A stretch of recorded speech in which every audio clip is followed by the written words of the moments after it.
This is our first stakeholder meeting. So we're in an informal stage. So feel free to ask questions, make comments. This is why we're here, to listen to you all. We're going to present preliminary proposed changes to get your input, your feedback. We're not limited to those. Is there any other comments or that you would like to make, or changes that you would like to request?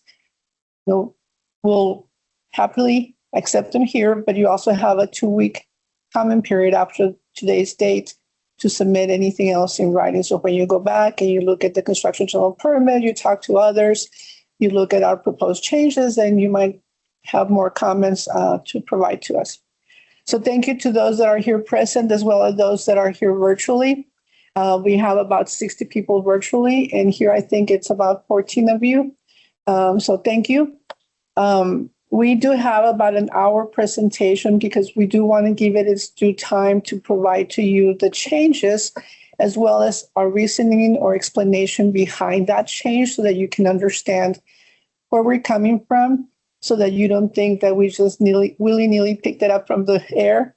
But there is a reason for why we're making the changes or proposing them. Some of them are straightforward, some are a little bit more complex. Some of them, you pretty much will see, okay, there's no issue, straightforward. Others, we do want your feedback specifically to see what you think. Is there anything different to that kind of proposal? So some of them were not like set on stone that we're going to do them. We're really seeking your input, and that's why we're here. So some of the other general permits, we don't offer that opportunity for a stakeholder involvement. You really don't get to input or provide input until the formal comment period. But for some of our stormwater general permits, because we have such a huge universe, we do have that stakeholder involvement up front, so that we can hear from you now rather than wait until the formal public comment period, because sometimes at that point it's a little too late for certain kinds of changes that require a lot more work, or back to stakeholders or back to the permittees to let them know what we're proposing to change. So with that, we will go ahead and start. So my name is Rebecca Villalba. I am the team leader of the Stormwater Permits team in the Water Quality Division here at TCQ. With me, we have several people from the team. Not everybody from the team is here, but I will go ahead and start with introducing Benjamin Dixon. He is a project manager for the Stormwater Construction General Permit. So he will be the one presenting all the changes. Then we have Mariana Rivas Varela. She is a project team leader with Ben for this project. Then I have Jesse Gresa-Lamilla. He is most senior person in the team. He's going to help us with questions, and answers that we might have, that we might need to do research. Then we have Amrita Gabu, who is going to be helping make sure that we document your questions and comments. And then we have our McClellan intern here, Laura, who is also just joining us, and she's here to learn about what we do. And this is one of those things that we do while we're working at TCQ. And then behind the scenes, we have other people from the team that are virtually joining us, but we have phone duty. The phones don't stop, so people have to be, taking care of phones and emails. But we do have, probably half of the team is here. So first of all, this, if you can go handling the slides. Okay.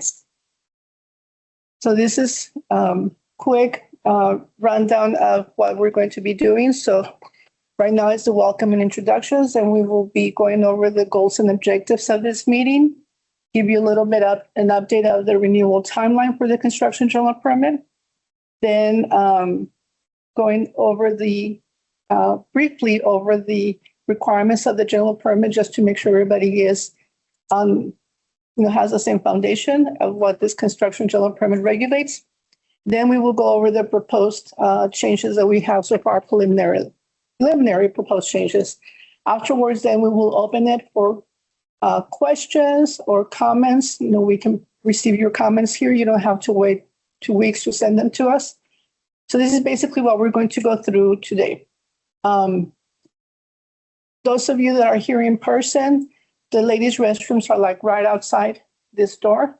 The men's restrooms, you follow and you go the other side of the elevators. That's where you'll find the men's restroom. We do have a break room right next to us where you will, get, I guess, water, and there's a vending machine there. Virtually, please, like I said, but virtually and in person, we will accept comments and questions at the end of the presentation, not while we're presenting, because we want to make sure that we cover everything that we need to cover in terms of giving you those preliminary proposed changes that I'm sure you're interested in. Afterwards, like I said, we have here till 4 later if you want to, for us to provide that opportunity to answer questions and for you to make any comments that you may want. So we'll be going at a good pace, but at the same time, we want to make sure that things are clear to you. So if something is not clear, we will stop to explain or elaborate. Like I said, otherwise, we prefer that comments or questions that you wait until the end of our presentation. Please, silence your phones. If you do have to take a phone call, please go outside. We want everybody to be heard. So during the comment, process, question and answer question session, we want everybody to be heard. So if somebody has many questions, let's get a couple from that person, then we move on to somebody else, we can come back. So we want everybody to have enough airspace out there, to be heard. Same thing virtually, let us know by raising your hands if actually, Marcus, they can only chat, right? Yes. Yeah, so virtual people, you can only send us chat messages. And we will be addressing all of them in person and virtually as best as we can. So with that being said, we will go ahead and begin. So the first thing that I will be going over are the goals and objectives of this meeting. So first, foremost is we want to facilitate that stakeholder process. Like I said, for our stormwater general permits, that is a very important process because we have such a big universe. So we want to make sure that we are seeking and obtaining your input. We want to review existing construction general permit requirements so that everybody has a basic understanding of what the general permit requires.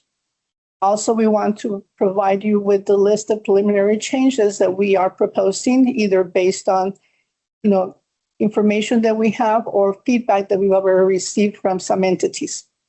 Then we want to also seek and gather your input on those proposed changes, as well as any others that you might want to us consider. So this slide, by the way, the slides and the presentation, or the presentation as well as the handout, can be found on our Stormwater Stakeholders webpage.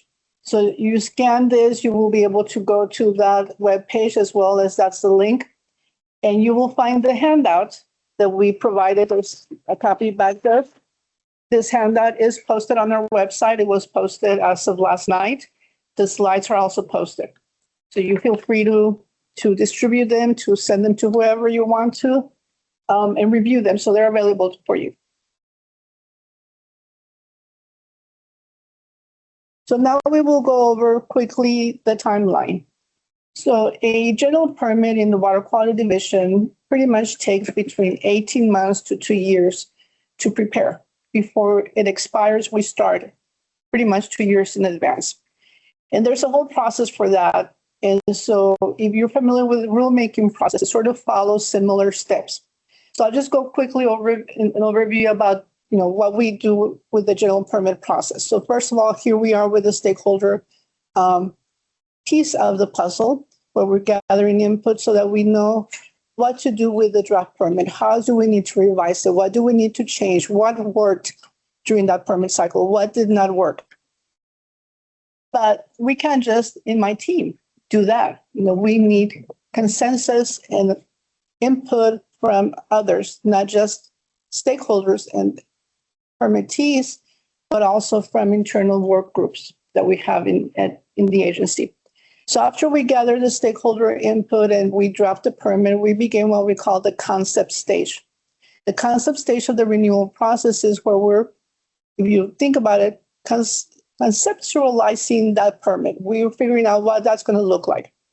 So after we have the draft permit based on stakeholder comment and internal comment, then we will go ahead and start briefing management to present to them what this permit's going to look like and why we have these changes. Then we're asking them for permission to send permit to EPA. So the first thing is that we need to send this permit for EPA. So during that concept stage, EPA will get the opportunity to review the permit. They have 90 days to review it. They can either waive their right to review it. They can object to it by giving us comments or items that we have to address, or they can approve it. Whatever it is, they have 90 days to give us a response. We will work with them depending on what kind of response they gave us. If they gave us comments or objections, then we will revise the permit. Then we come back and we're ready for what's called the proposal stage. The proposal stage is when we're going to be seeking permission from management to go ahead and publish the draft general permit. So we're going to say, okay, management, now we're ready. EPA gave us comments, we made revisions, or they approved that there were no changes needed, whatever it may be. We briefed them. Once they give us approval on the draft permit to get published, then we publish it. So we always publish in the Texas Register, and we will publish in the Houston Chronicle more than likely, because that's the only permit that is of general circulation in the state. And we have to, because that's in the rules, that we have to publish in the newspaper. So then after that, we will publish the notice. The 30-day comment period starts, and that's what we call the formal comment period. So everybody will have 30 days to provide comments. After that, we will gather the comments, we will review them, we will determine what we can change and what we cannot change. We will prepare what we call the executive director response to comments document that includes every comment from the commenters and our responses. So that becomes a really important document for that general permit that, we have all the ones for previous general permits, and we use them all the time to refer to things. So once we revise the permit, if needed, we have the response to comments document ready, then we're ready for the next stage, which we call the adoption stage. The adoption stage is when we're ready to move forward to ask for permission to go to the commissioner's agenda to present the general permit for adoption. So again, we brief management, we tell them, these are the comments that we received, this is what we did or what we didn't do. All of that, they get briefed, and then we get permission to move forward. Then the ED will get the opportunity to review that, executive director, will get the opportunity to review that, and then we go to commissioner's agenda. So we always try to go to commissioner's agenda at least 1 or 2 agendas prior to the expiration of the permit, so that if anything happens, we still have the opportunity for another agenda. With the construction general permit, most importantly than any other permit, we don't want this permit to expire without renewing it, because what happens if we don't have a construction general permit? Construction in Texas comes to a complete stop. That will not be good. We are known for construction. Texas is really big on that. During the pandemic, we were one of the only states where construction didn't really stop. Other states, it really halted, but here we didn't see that. So we don't want to be in that situation where we don't have a general permit for new construction to begin. Existing operators, they will have administrative continuance, but new construction activities cannot be started if we don't have a construction general permit that renews. So that's March 5th of 2028 when this permit is set to expire. So we are hoping to go to agenda, before then. So that's just a general permit process for any of the general permits in the division, other than the stakeholder input sometimes. Everything else you expect the same with the other general permits. Okay. So now more specifically, I mentioned those phases, stages that we have in the general permit process. This gives you some rough timelines. I do want to say they're preliminary, they're estimated, they're approximate, whatever word you want to put there, because they are subject to change. If EPA gives us objections that are really complicated, and we're like butting heads, which we do sometimes, they want us to do something, but we're like, it's not in the rule, you can't make us do it, stuff like that, that might extend us, our time, and we might have to adjust other steps of the process. Or, the EPA gave us approval and we don't have any changes, we might move things up a little bit earlier so that we have more time to address comments received during the formal public comment period. So that's why I want to say these dates are estimates, but we do have a timeline that we follow. So I always tell staff in the team, once you agree to be a project manager on these permits, the timeline really sets our life for the next 2 years. So we really have to work around the timeline, not around our lives. But anyway, so these are estimates, but I did want you to know, sort of, you get an idea of when we think we're going to go to EPA, when we think we're going to go to public comment period. At the end of the comment period, we do have a public meeting, so that will be also available. Okay, so now Mariana will continue. Hello, everyone. I will be going over a very short overview of the existing construction general permit. So the existing one is the 2023 construction general permit. It was effective on March 5th, 2023, and since it runs in 5-year cycle, it expires in March 5th, 2028. And this is the date in which the 2028 construction general permit will also become effective. So this permit authorizes discharges of stormwater associated with construction activities and construction support activities, which I'll be defining later on. And the CGP also covers allowable non-stormwater discharges, temporary concrete batch plants, and concrete truck washout. And in the picture on the right, you can see just the cover of the construction general permit, where you can also see when it was effective. This is an illustration of what the current universe looks like for the construction general permit. So as you can see, there are 25,000 active notices of intent and about 21 waivers. This is as of May 2026. And to get this, we used the water quality permit search, and we looked at the authorizations, not the total result. If you ever want to look at that, that's also available to y'all. And these authorizations are effective from the approval date of the notice of intent until either it expires. I don't know what's. Oh, okay, thank you. Until the general permit expires or the notice of intent is submitted, whichever comes first. Termination. Oh, sorry, no, notice of termination. And before we go over the construction general permit, it's important to understand what a construction activity is. So some examples of what is considered construction is clearing, grading, excavating, or similar activities that disturb or expose soil. So this can include demolition, infilling pits, and stockpiling pit soil for construction. And some examples of things that are not considered construction are certain routine maintenance activities, routine grading of roads, asphalt overlay of roads, routine clearing of right-of-ways, and another exemption is agricultural land disturbance.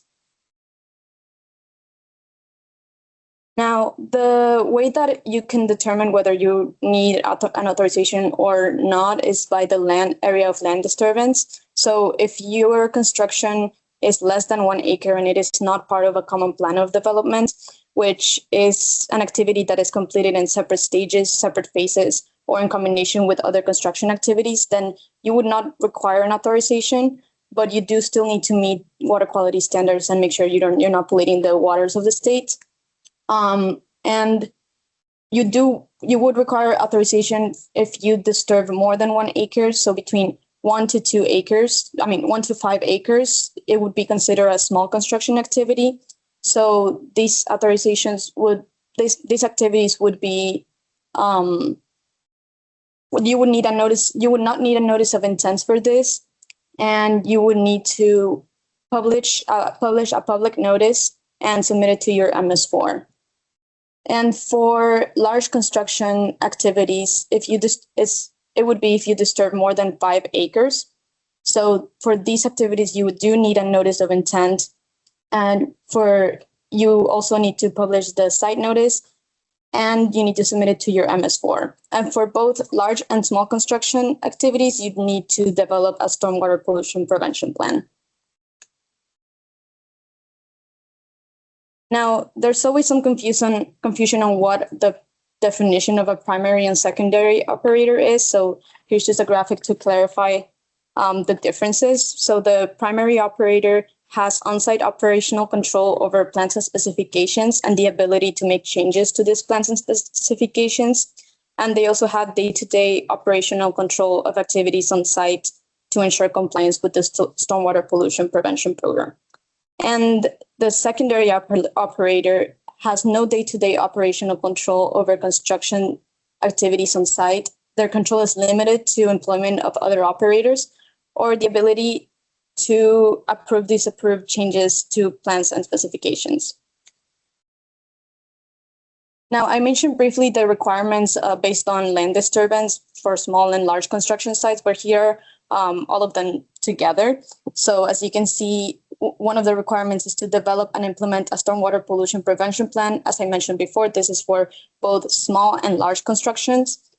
Then they also need to develop and implement best management practices. This is within the stormwater pollution prevention plan, also for small and large construction sites. Large construction sites only need to submit a notice of intent, and both large construction sites and small construction sites need to post a site notice, and which needs to be submitted by the primary and secondary operators. And they also need to notify the MS4 operator. Also, small and large construction sites need to perform regular inspection controls, and benchmark sampling needs to be performed for concrete batch plants if it's applicable. Now, the stormwater pollution plan that I was mentioning before consists of different parts, which can be shown in the diagram right there. So there's pollution prevention procedures. You also need to have a site map. There's an example of the site map on the picture on the right. As you can see, it can be hand-drawn as long as it has everything that will be going on and it's well detailed. It needs to have the description of stormwater controls, procedures for inspections, maintenance, and corrective actions, and estimated dates of construction activities. And now Ben will be going over the summary of preliminary proposed changes. Yes. All right. Well, thank you, everybody, one more time, just again, for being here. We very much appreciate it. I'm Ben, and now we get to the fun part, which is actually going over the changes. I'm sure that's why you guys are all here. So just as some background context for that, how do we change, or how do we determine what changes we want to make or propose for the general permit renewal? We've kind of already went over this a little bit, but during the stakeholder process and an initial internal outreach process we reach out to several different areas. So obviously one of those big things being you guys, all the stakeholders. That's why we're here today, is to get y'all's input on what we've proposed so far, as well as anything that you guys might have like in your own head as ideas or changes that you would like to see for the general permit. About a month or two before this, we did also do an internal and somewhat external outreach process. So just to explain that, of course, we do work with everyone within the stormwater permits team, as well as our processing center. We all work with the general permit on a daily basis. So in general, we're very familiar with this. We know what kind of questions people usually have on the permit or issues that people run into. So everyone on the team gives their input. We do also reach out to other areas within TCEQ that work with the general permit in one way or another. So just as an example from that, it's several different areas, but the regional offices all have our stormwater investigators. If you've ever had a site where an investigator came out there, you'll know they do work with the general permit doing those investigations, and people who hold active permits. So they usually have a good amount of comments as far as changes that they want to see for the general permit. We reach out to our TMDL team, our enforcement, several other areas like that. I won't go through all of them. Another thing that we do as part of this preliminary outreach process before this took place is we reached out to all of our regulated phase 1 and phase 2 MS4s in the state. So hopefully you guys are all somewhat familiar with MS4s. That's our municipal separate storm sewer systems. They are, depending on certain criteria, they're required to get their own authorization under a separate general permit, which is the MS4. As part of that general permit authorization, they have a stormwater management program. And one of the areas that they're required to address is essentially oversight of regulated construction activities within their jurisdiction. So all of these MS4s around the state, whether they're regulated by the general permit or the phase 1 program with their own individual permit, they do either the whole MS4 or they'll have a specific team that works very closely with this general permit, ensuring that people in their area are compliant with it. So we did want to reach out to them to see, because we thought they would also probably have a lot of good feedback for us for this renewal. And we did get a decent amount of comments back from those MS4s as well.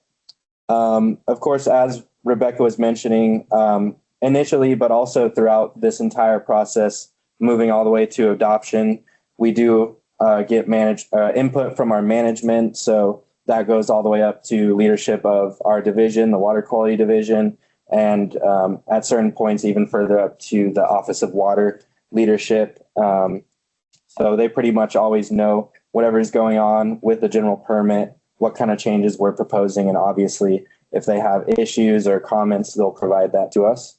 Another thing we always take a look at for any of our general permits is EPA's draft permit, as well as their current permits.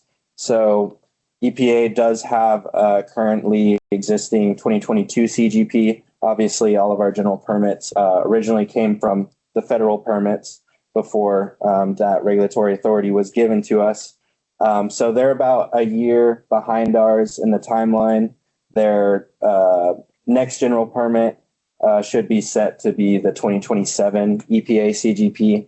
So we do always take a look at any of the changes they're proposing within their general permit.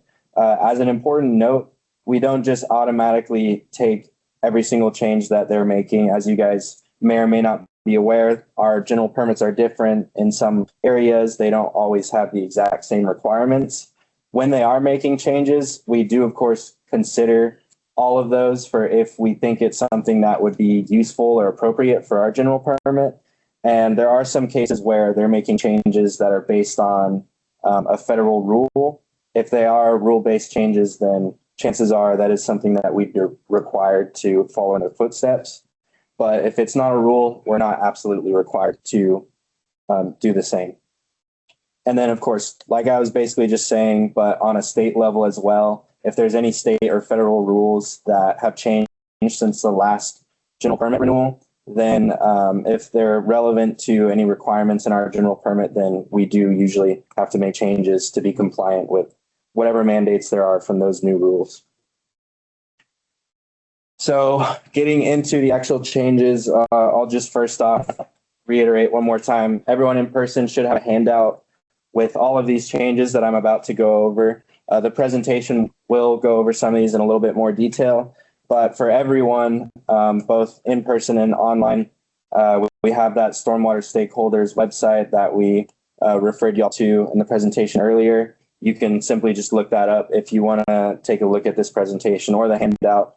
Those are both posted as PDFs online there. And throughout the rest of these slides, y'all will see just kind of screenshots of some language in the general permit. This is all, you'll see it in different colors, red, green, blue, but anything that's not black text would be the new text that we're either proposing to add or remove to the general permit. So you can reference that there as well as on your handout. So starting off with the definition section of the general permit, one of the first sections that you see when you go into the general permit, we are proposing changes to various definitions. For the definition of dewatering, it's pretty straightforward. We're looking to add excavations to the list of examples that it gives as various dewatering activities. To explain a little bit on that, there are other places in the permit outside of the definition where an excavation is referenced as a potential dewatering activity. If you're dewatering from that excavation point, it's not specifically listed in the list of examples from the definition. So just to make everything a little bit more consistent and make it abundantly clear that that could be a form of dewatering. If you're dewatering from an excavation, we're adding that to the list. For discharge, there's a point within the definition of discharge where it gives concrete and asphalt batch plants as an example for something. We're simply just going to be adding the word temporary before that mention, temporary concrete or asphalt batch plants. The reason we're doing this is because the general permit authorizes those construction support activities, some of those being temporary concrete or asphalt batch plants. It does not apply to any kind of permanent concrete or asphalt batch plant that's going to remain after the construction activity, or a plant that's serving more areas beyond just the construction activity itself. Those will require their own general permits within the Water Quality Division. So we just want to make that clear. It's only those temporary ones that are authorized, can be authorized as a support activity.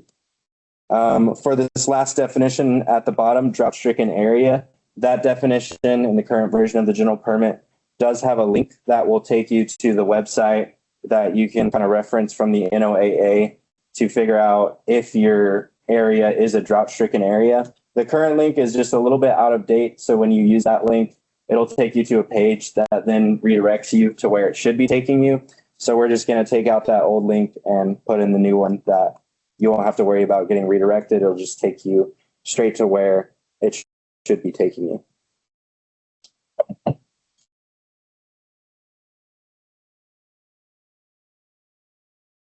So for the definition of linear projects, this is going to be a very similar change to what we were doing with the dewatering definition.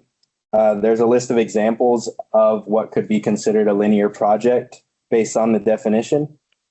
We're going to be adding, or we're proposing adding utility lines to that list of examples. Again, there's other sections of the permit that speak on linear projects, and it does specifically mention utility lines. So this would just be making things more consistent across the board.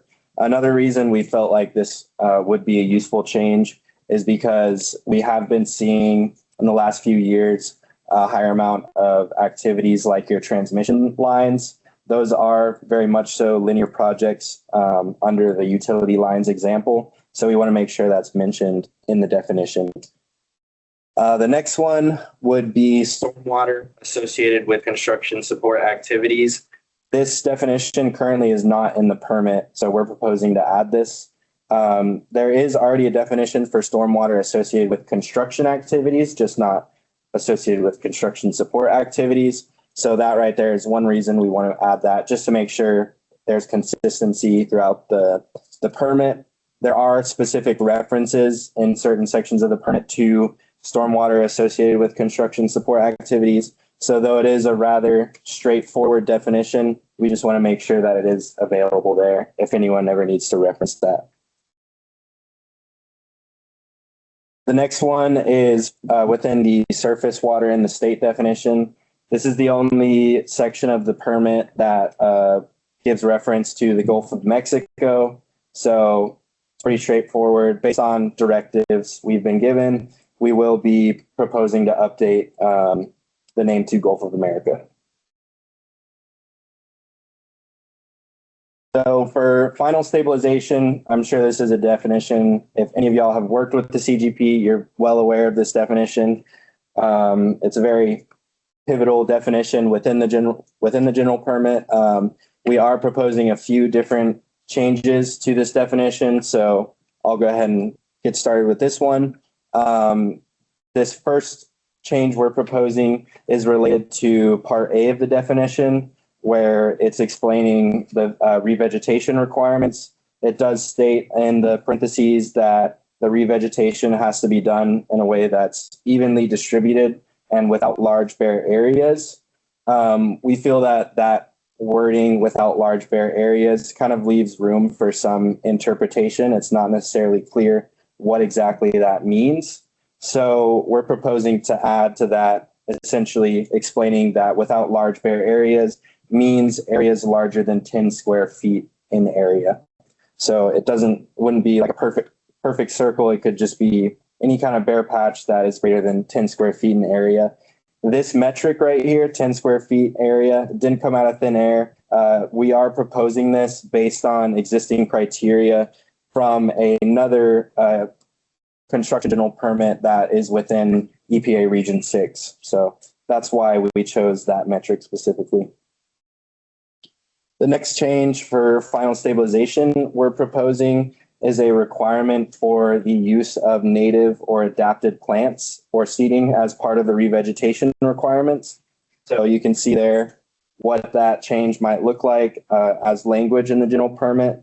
It is worth noting as part of this change within the TCEQ fact sheets, which if y'all don't know what the fact sheet is, it's a document we always publish alongside the general permit and the RTC, the official response to comments document that kind of just goes into more detail about certain requirements or summarizes all the changes. And it is, considered an official part of the permit, just in a separate document.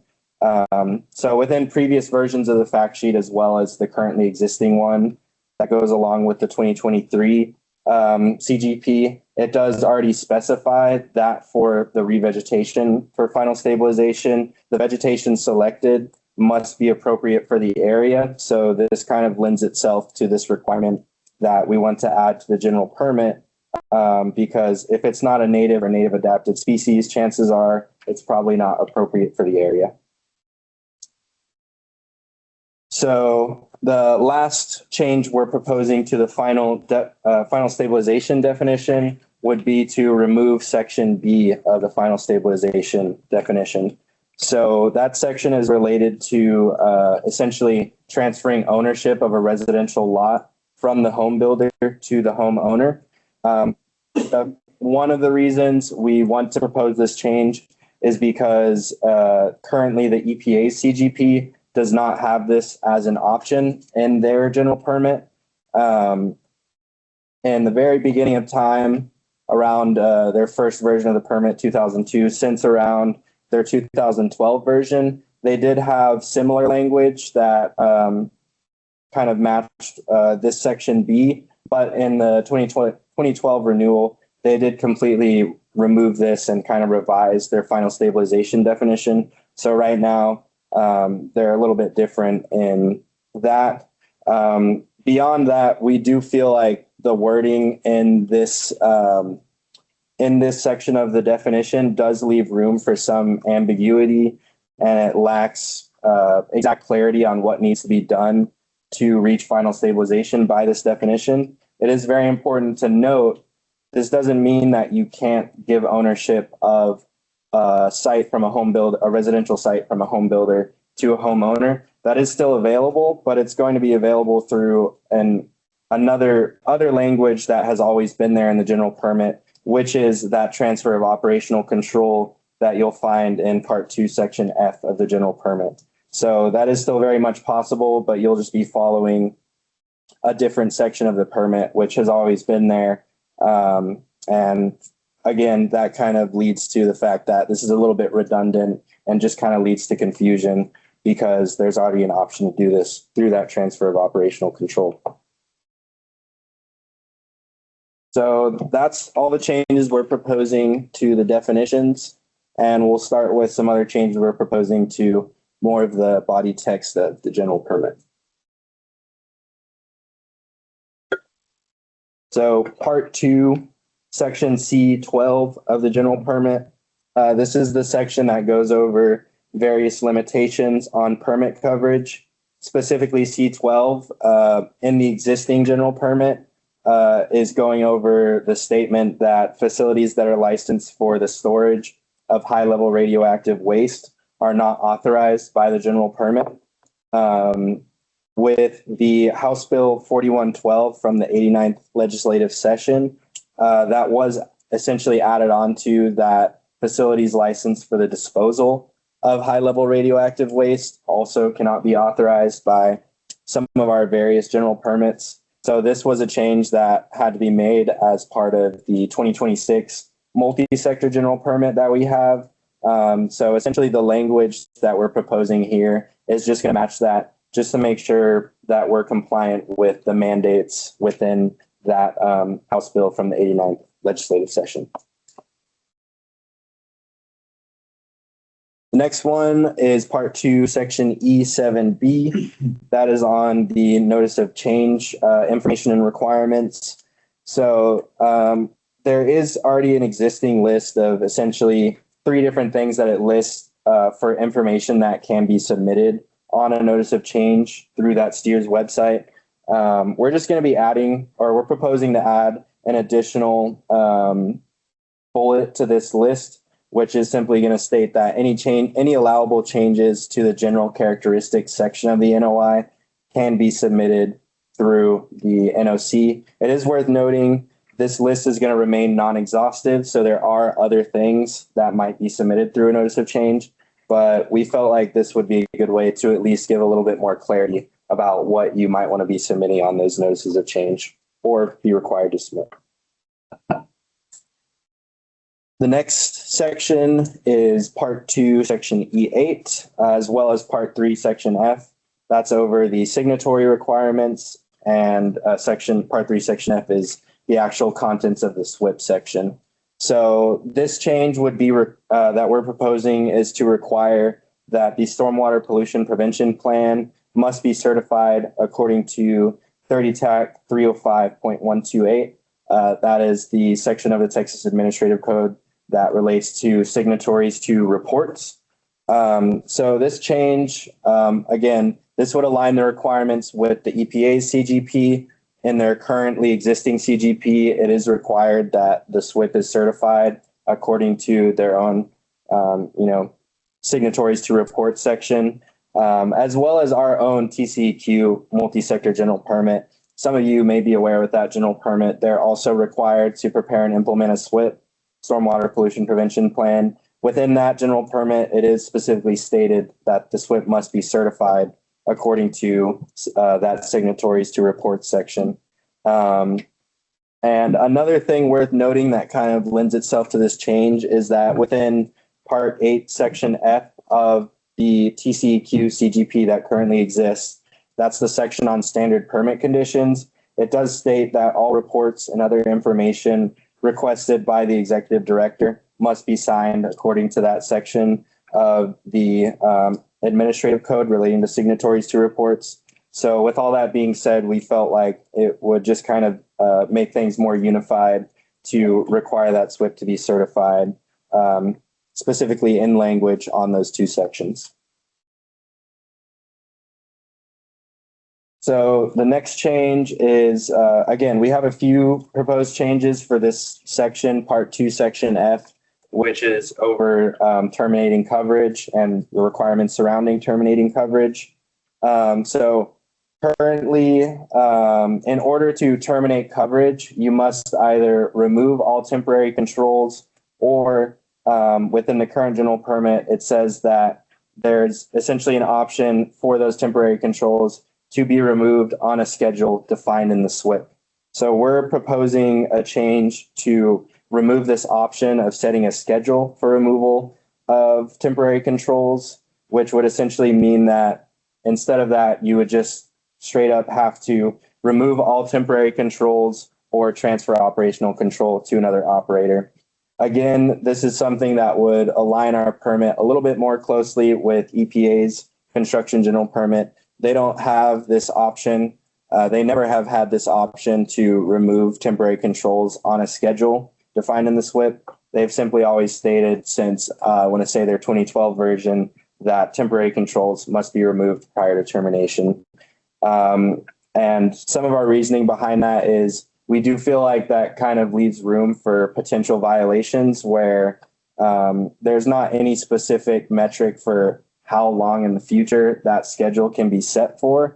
And the other thing you have to think about is once coverage is terminated, there's not necessarily anything that's adhering you to compliance with the SWIP. So there's not really any way to enforce those controls being removed when that schedule does state that they are supposed to be removed.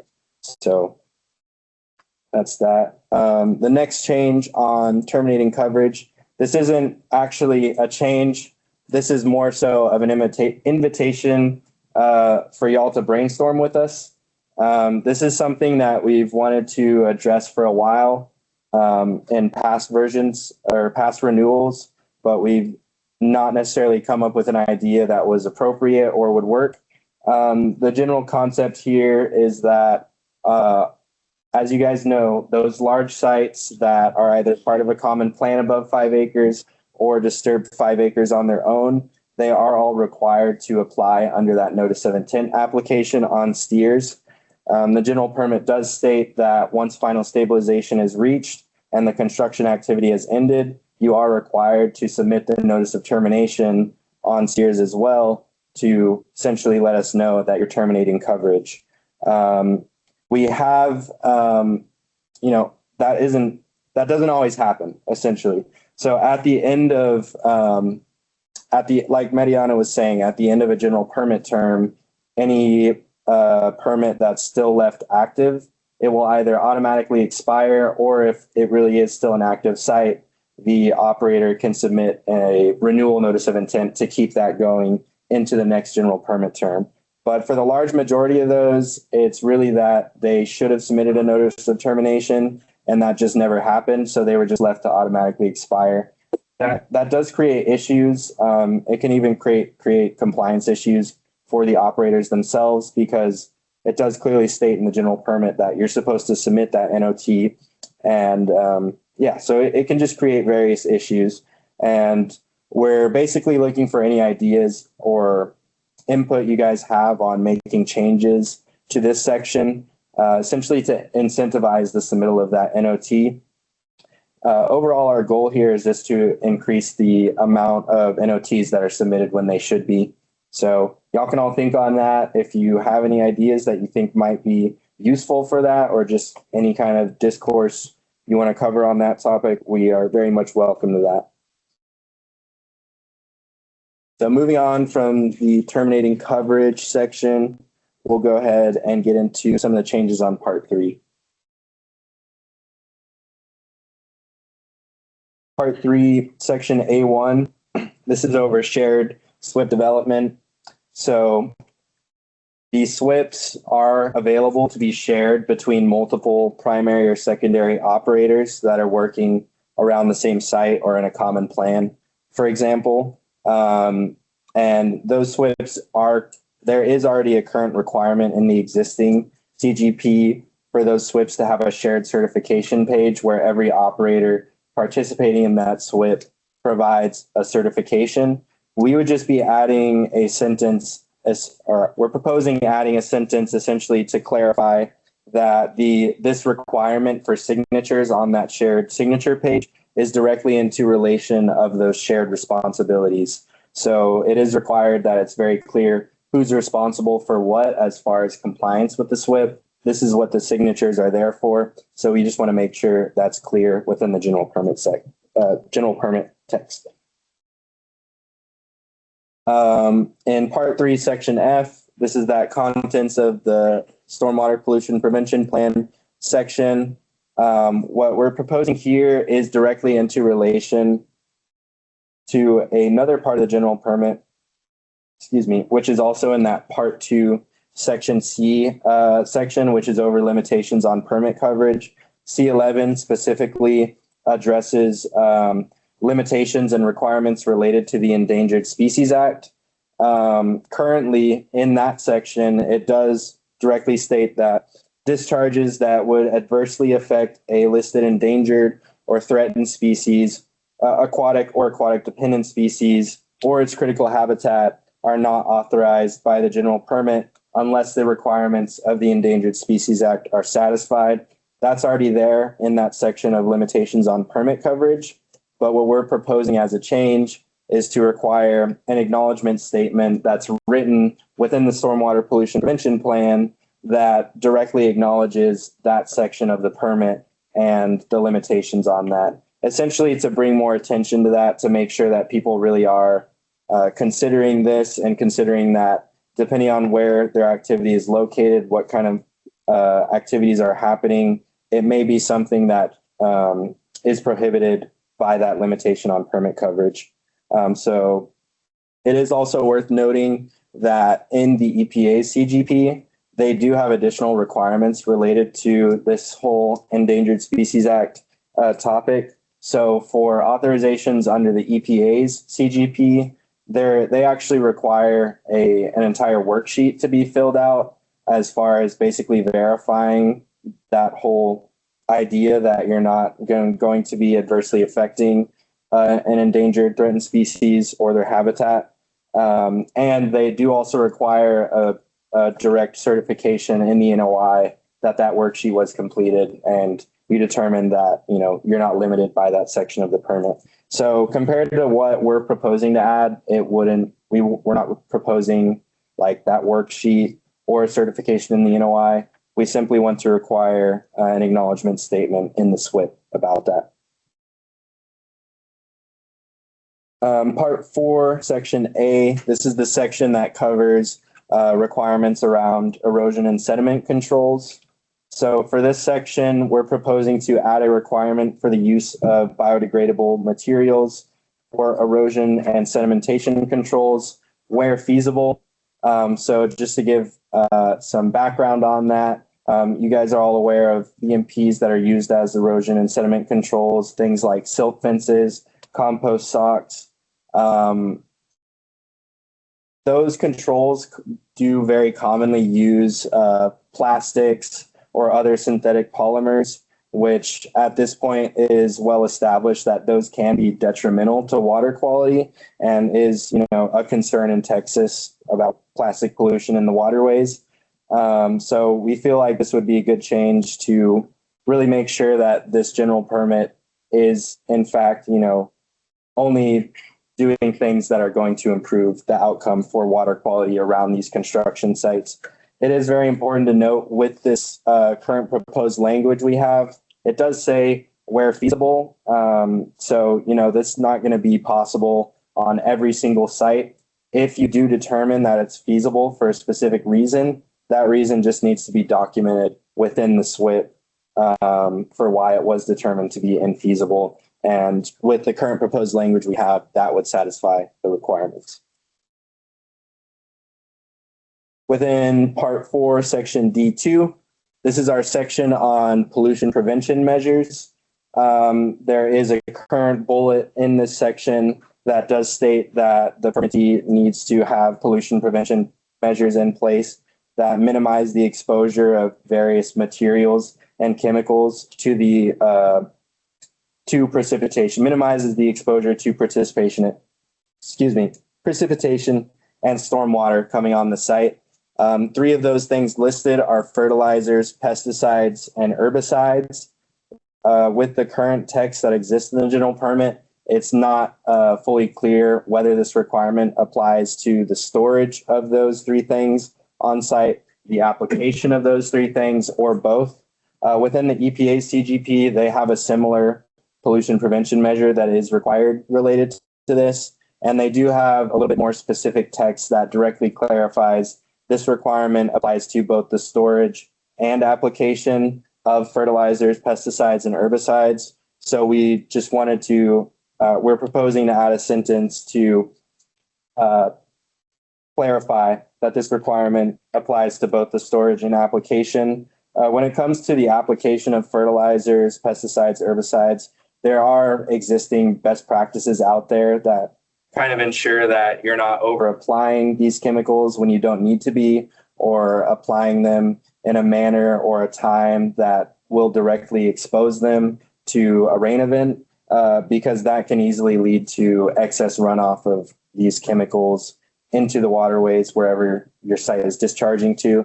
So we just want to make this a more clear requirement in the general permit. So this change is going to be proposing a new part to the general permit, which would be called the inspection and evaluation requirements, Part 4 of the general permit. Just to go ahead and make this very clear, there are already existing requirements in the general permit related to inspections, as well as those dewatering evaluation requirements. We're not going to be adding any additional requirements to these existing inspection and dewatering requirements. We're not proposing to add to that. what we're proposing to do is to take this from where those requirements are currently located in the general permit, which is within that Part 3, Section F, contents of the SWIP location, and have it in its own part of the permit. This is just going to, we feel like this will make it a little bit easier as it currently is. If you're not very familiar with how to read that general permit, they're kind of nestled in there. So it might not be clear to everyone exactly what those are. They might be scattered around in different places. So we feel like this is just going to be a good way to like say you're just, hey, I just want a section that tells me like everything and all the details about inspection and evaluation requirements. We're proposing to put that all in its own new part. And again, this is something that they have available in EPA's CGP. They have their own part that specifically explains all the inspection requirements, as well as various CGPs, other state CGPs, they kind of follow that. Another thing to note about this, since we're adding that part kind of in the middle of everything, the currently existing Part 4 and every part after that will have to move down one part. So the section that, or the part that is currently Part 4 would become the new Part 5. So because of that, a lot of our references throughout the permit are going to become incorrect. So that is, of course, another thing we would be changing as a part of this proposed change, is just making sure all those references are still referencing exactly what they're supposed to be referencing. So that's all the changes we have proposed for the general permit text itself. These last few proposed changes or additions are not part of the general permit text, like I just said. This one specifically, I want to go ahead and say if we were to move forward with this, it would not be part of the general permit package. So that's just something to note. But what we're considering and we want y'all's input on is essentially we're thinking about maybe moving forward with the development of a new regulatory guidance document, which covers the common plan of development topic and that definition in the general permit. This topic is something that we did receive comments about, and based on all of our experience, it's one of the things that we get the most questions about throughout the general permit term. There's always people that have various questions or just don't understand the definition at all. So we feel like it could be useful to have an official regulatory guidance document. We do already have other ones available. For example, one y'all might be familiar with is our Stormwater Pollution Prevention Plan template. I believe that's RG 639. So that's an official regulatory guidance document, which a lot of people, find really helpful as part of developing their SWIP. So if we do decide to move forward with creation of this document, there's various topics that we could cover under this. So just to provide some examples of what that might look like, we could provide a more detailed explanation of the definition that kind of breaks things down, as well as gives certain example scenarios for people to go off of. We could cover specific questions like what you see on the screen. When is a project no longer considered a common plan of development? That's one we get a lot. Or when can a project be treated as a separate plan of development? Some of these questions are already covered in an existing regulatory guidance document from EPA Region 6. Some of you might have seen that guidance document before. Specifically, that one goes over when a project is no longer considered a common plan of development. It gives you a two-pronged test, so on and so forth. So that is already out there, but two reasons we're thinking about our own document.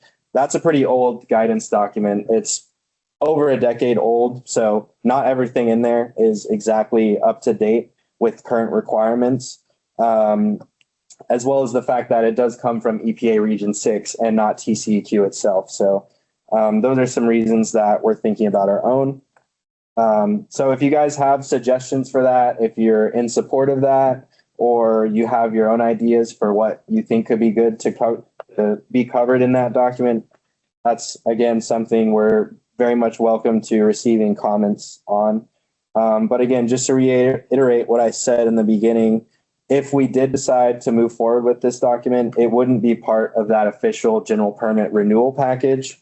So it may not be published at the time of the 2028 renewal. It could be before that. It could be after that. That's just not something we can provide guarantees on if we did end up moving forward with it.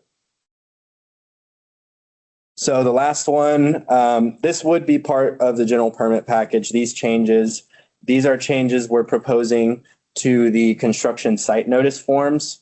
So as you all know, the construction site notices are required for all small and large sites, depending on whether you're a primary, secondary operator. We have 3 different forms, and we're proposing some changes to all 3 of those forms.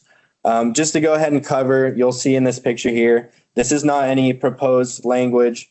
This language here that we're showing on the screen is language that has been in the general permit for several permit cycles. I want to say since the very first 2003 CGP. It does directly state that construction site notices that require a signature must be signed according to 30 TAC 305.44.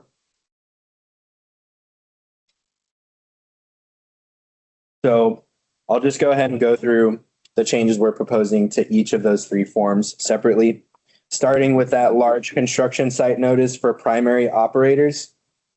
We're proposing to add a certification requirement to this construction site notice. Currently, this is the only one of the 3 site notice forms that does not require a certification. This is because of outdated requirements, essentially. In older versions of the general permit, it used to be required that the notice of intent application was also posted on site. That application is, of course, certified according to 305.44, but in the last few versions of the general permit, that NOI is not required to be posted on site. It's just submitted online through Steers and submitted to the MS4 operator, if that's applicable. So as it currently stands, there's no document that would be posted on the site that requires a signature. So that's why we're proposing to add that into the large construction site notice for primary operators. And along with that certification requirement, we would be using the official 30 TAC 305.44 statement because that's what is currently required by the general permit text. For the large CSN or construction site notice for secondary operators, can you go back one? This one does require certification already. However, the certification statement along with that certification is different from the one that's specifically written out in that part of the Texas Administrative Code 305.44. So if y'all have never read through that section of the Texas Administrative Code, it does specifically say that anything that has to be signed according to that section of the Administrative Code has to be signed with an exact verbatim certification statement they give there. So because ours doesn't match that perfectly, but the general permit states that it should be signed according to that rule, we're proposing to change the current certification statement with that official verbatim one directly from the administrative code. For the small CSNs, the small construction site notice, again, similar to the previous one, it is required to be certified, but it does not have the official 30 TAC 305.44 statement as the certification statement along with that required signature. So we're proposing to replace that current one in the CSN with the official certification statement from 305.44. The last change that we'd be proposing to the small site notice would just be adding 2 checkboxes, for the permittee that's signing the site notice to indicate whether they're a primary or secondary operator for that small construction site. There can be primary and secondary operators on a small site, but historically, there's always only been that one site notice, whereas for large sites, it is separated into the two different ones for primary and secondary operators. So we're not proposing to make two site notices for small sites. We just simply want to have those check boxes there so that in the case that there are multiple operators on a site, it's clear which site notice belongs to the primary operator and which site notice belongs to any of the secondary operators. So the last thing we want to go over, that might be really hard to read for y'all, so I apologize for that. But basically, this slide is just there to tell y'all there are some other miscellaneous changes we're proposing for this general permit renewal. Things like formatting errors that we identified throughout our review, spelling errors, anything that's a non-substantive change, meaning it would not change any of the requirements in the general permit. It's essentially just improving the readability of it, improving the formatting. Seems like every cycle something comes up that we didn't catch the first time, so that's basically why that is. And the first one, you'll basically just see the top left one. You'll see there was a previous reference for a list that went from A through H, and it was still referencing that list that went from A through H. That's an outdated reference because the current list only goes from A through G. So it was basically referencing an H that did not exist in the current general permit. So we're just fixing that, proposing to fix it. The next one is a part where it essentially goes from one bullet to the next, where you see that inspection reports, but there was no bullet for inspection reports. So it just kind of looked like it was part of the previous section, and it just kind of made things confusing. So that would be one where we're just proposing add a bullet, make it clear. That last bottom one on the left, the current wording there is, this is related to the site notice. It just says 2 days prior to commencing construction activities, all primary operators must, and then the requirements. We're just proposing to add at least 2 days because the intent there is not to say it has to be exactly 2 days before. It's at least 2 days, no later than 2 days. And this does kind of bring it into consistency with other parts of the permit. So there's various things like that that we just wanted to make y'all aware of. Some of those will be happening just to clean up the general permit, or we're proposing to at least. So last thing we wanted to cover, again, we've mentioned this throughout the presentation, but the EPA's construction general permit, their current one is 2022 EPA CGP that is set to expire on February 17th of next year, 2027.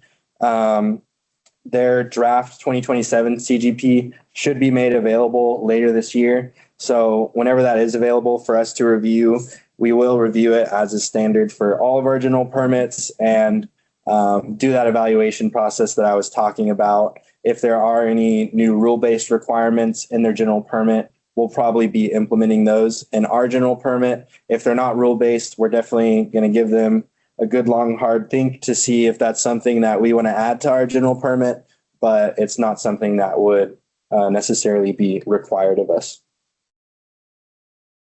So that's everything. We just want to reiterate, thank you all for being here. And now it's y'all's turn. So we'd like your input or questions that you guys have on all of those preliminary proposed changes we went over today. And again, if you have other changes that you've had in mind now, or within this 2-week comment period is your opportunity to provide those to us. If you don't want to provide those comments right now, that is the email that you can send it to, swgp@tcq.texas.gov. That's our general permits inbox. And if you are going to submit a stakeholder comment on there, you can just have the subject line state 2028 CGP renewal. And just to make it clear, that 2-week comment period, the deadline for that will be Tuesday, June 23rd, 2026. So if you plan to make comments after that via email, mark that date in your calendar. And we can go ahead and move to comments and questions. So I just want to say seemed like a lot of changes. but there really aren't too many. You could see some of them are simple, make sense. Some of them are to make things consistent with the permit, other sections. Some of them, I don't know, maybe less than half were from us, internal, things that we've been compiling over the general permit cycle based on questions. Almost half of them came from, that internal and the external MS4 phase 1 and phase 2 input that we requested. So large bare areas, was one of them, other inconsistencies here and there. So some of them came from those MS4s trying to do their job to implement their MS4 program, where they have the responsibility to oversee these construction activities. And they're saying, well, this makes it hard for us to implement it. Or we go to that construction operator and they're like, no, where does it say in the permit? So some of those things really came from, people that are out there, in the trenches. So we are thankful for those kinds of comments. So where you can provide those, that's great. We write them and we think they make sense, but not until you implement them in the real world do you find out it's not quite there. This permit that we're currently implementing, EPA Region 6, the person that reviewed it has reviewed the past 2 permits. She used to be a TCQ investigator.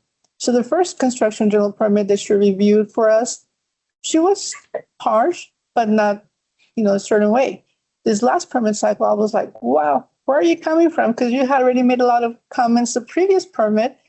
And then now you're coming back with all this. And she says, Rebecca, I've learned more. I've implemented more or looked at more construction general permits across the Region 6. Being from an investigator and knowing a little bit more about enforcement and all that, she's like, I want this permit to get tighter, to be better in terms of having the requirements clear, hopefully, so that it can be implemented, but it also can be enforced without having a lot of confusion or ambiguity. So I thought, okay, this is pretty good. But then seeing comments coming in when we're seeking input right now, I'm like, oh, I guess some things are really left open for interpretation or not as clear. So thank you. Every permit cycle, we do have a certain focus, and sometimes you don't have to focus. You don't have the opportunity to focus on other things. So right now, we don't really have any big changes for this general permit. So therefore, we're able to really do more of that cleaning, fine tuning, making it better. If we had a rule, like we did before, the 40 CFR Part 450, when that came up, and we had the erosion sediment control, narrative limitations that we had to add. Everybody was freaking out because well, we're going to get a turbidity limit, or we're going to have this and that. So our focus was, what can we do to meet the rules, but be just, enough to not cause chaos in the state. So every permit cycle, there's certain nuances or things that we need to focus on. So I'm happy that right now, at least this time, we were able to focus on this in a different manner. As Ben says, when EPA's general permit comes up to draft, which I'm surprised it hasn't come up yet because they have less than a year to get it issued. We do look at it. We do see, and sometimes, the person in regions who reviews our permit is looking at that. They're like, our permit has this. Why did you not include it or consider our permit? We'll see what they have to say. But again, if it's an objection with a legitimate reason behind it, then we really have to, probably take it. But if it's a recommendation or just a comment, we really don't need to take those things that EPA has in their permit. So keep an eye on EPA's permit. If there's something that you like from that permit, feel free to let us know. We will consider it. But typically most people are like, don't do exactly what EPA has. We want this. I won't say who, but there is somebody, an entity that wants us to align more to EPA. So it just varies, on the needs of those that are implementing this construction general permit. So I know that there were a lot of changes. You do have the handout, but like I said, the changes are simpler in some areas. Some of them definitely are preliminary. We're proposing them. We want your feedback. Do they make sense? Do you agree? Do you not agree? Others, I think, are more clear cut, even though we still said proposed preliminary. As you can see, they're really, we have to make it, to make consistency, to be consistent, to make things clear. So now that you've seen that, as Ben said, you have the handout, you saw the presentation, you heard more of the reasoning behind those changes. So now we're open here to receiving comments on any of these. I should have told you, take notes on this handout so that you could remember and tell us things. But we're free right now. The rest of the day, you can tell us your comments. You can make suggestions, questions, whatever you feel is appropriate.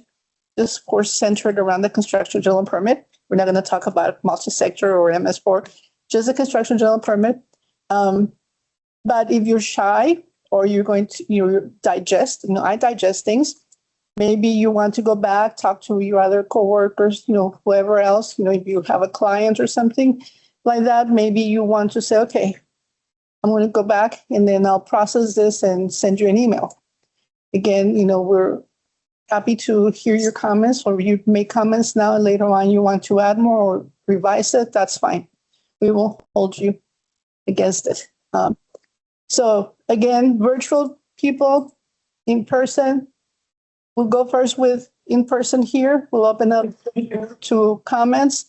We only have a microphone over here, right? Yeah, but it has a good range, but yeah. Okay. So if you are soft-spoken, speak loud or come up closer, because we want people that are virtually also to listen to your comment or your question. Not everybody raise your hand at the same time, but let's go. Who has a comment, a question? Who is so excited about these changes? There you are. Go ahead. Hi, I'm Patrick Hotchkiss with Compliance Resources. We do stormwater plans and inspections. We're a consultant. And my first comment is on the biodegradable BMPs. While no comment or anything on the laudable goal there, the challenge from implementing that is oftentimes we're required to follow the BMP details and specifications provided by the jurisdiction. And so for us having to document the infeasibility, simply putting that it's not available on the menu of BMPs from the jurisdiction is going to be a large majority of our stormwater plans. So my suggestion would be, if that's the goal, I would go through the TXR 04 permit and you them to say, hey, you guys need to have a biodegradable option. Then we can select it on the back end. Until then, I would imagine we would just put a large majority of these as infeasible because we can't select. Okay, I see a head shaking over there. No, it's accurate. So Lillian Butler, I was formerly with TCQ under the Edwards Aquifer Protection Program. I'm now with LCRA as the water quality manager. Our focus is the Highland Lakes area. So I agree. There's good intention when it comes to the biodegradable materials, especially because a lot of temporary controls are abandoned on the site for the most part. I mean, that's just kind of what you see. So to have something biodegradable would be better. I think maybe it's something that can be enforced in certain areas, like maybe the Edwards Aquifer recharge zone, or certain areas that are susceptible to the lakes for the Highland Lakes. That could probably be pushed more by those regulatory authorities. But at the same time, you're going to see a lot of infeasible remarks. Unless you identify what would be acceptable as an infeasible item, that's just going to be what everyone's going to notate. Real quick, second comment, looking at your notice of termination coverage, kind of the concern related to you're not having responsible parties submit the NOT. I did double check your stormwater compliance inspections sheet that's done by the compliance department of TCQ. It's not listed there. So they're not looking for the notice of termination. So maybe that's something you could talk to like Sean's group to see, hey, is this something your inspectors can double check for the stormwater permits that it's being completed. Another example to consider, I'm assuming they pay a fee when they submit their notice of intent. Hold on to that credit card, charge them an annual fee. Okay, until we get your NOT, you're going to keep getting charged. That's something we do with LCRA. We will not hold on to our credit card, but if the inspector looks back out there annually, they're getting charged each time that they're going out there. Yes, ma'am. So we did have that idea. Okay. However, a lot of them are quick construction. So they're not past a year. They could be weeks, months. So how do we deal with that? So that is an interesting one because yes, you know, the construction doesn't last for everyone over, you know, years and years and years. So that is a struggle of how do you balance that or how do you deal with that for those construction sites that are less than a year? Can you get a tally of a list of contractors that are not completing the NOT? And then when they come in to do their next notice of intent, say, hey, you're a bad player, you're getting charged an additional fee because you continue to miss the NOT, to submit the NOT. So when the, you know, as Ben said, when the general permit expires, you know, and renews, you know, one expires and then we renew it, then we give a grace period of 90 days for everybody to renew, to submit that application to renew. After those 90 days, whoever did not submit a renewal application will get expired automatically by the system. And so we will have that list, and we always have that list of those that expire. So that's another idea that has come up of, okay, those that expired, let's send it out to somebody, have this list and say, hey, you didn't submit a notice of termination because you were automatically expired. Do you still need coverage? Then you should submit a renewal notice, or by that point, it'll be a new NOI. If you're not, then how come you didn't submit your notice of termination? You will find some probably did the transfer ownership without really knowing that they needed to, well, they should have known, but they didn't read the permit. Without knowing that they should have transferred ownership by doing an NOT and an NOI. Some you will find that they just like probably on purpose, we don't know. Okay, I'm going to leave it and go away. But yeah, we think it's interesting because we're not charging for that. And so we don't know why it is that such a huge rate of people not submitting the notice of termination. The first time that I think for me was the 2013 general permit that I was around as a team leader, and the universe was like 30,000. And when it came time to renew, I was getting ready, you know, my team for a huge amount of calls. At that point, we were still doing a lot of paper NOIs. So I said, we're going to need a lot of help to do this paper NOIs. And then the permit renewal ended and we had like 10,000 renewal applications. I said, where did the other 20,000 go? So really it was probably 50% of the universe expired. And that's when we started looking what's going on. Other states do have a fee for, you know, certain things. They have other requirements and things like that. So yeah, we've been trying to figure out a way without causing a lot of commotion or people getting upset, but it is a permit requirement, but until they are found, there's no real, you know, incentive or reason for them to do that notice of termination.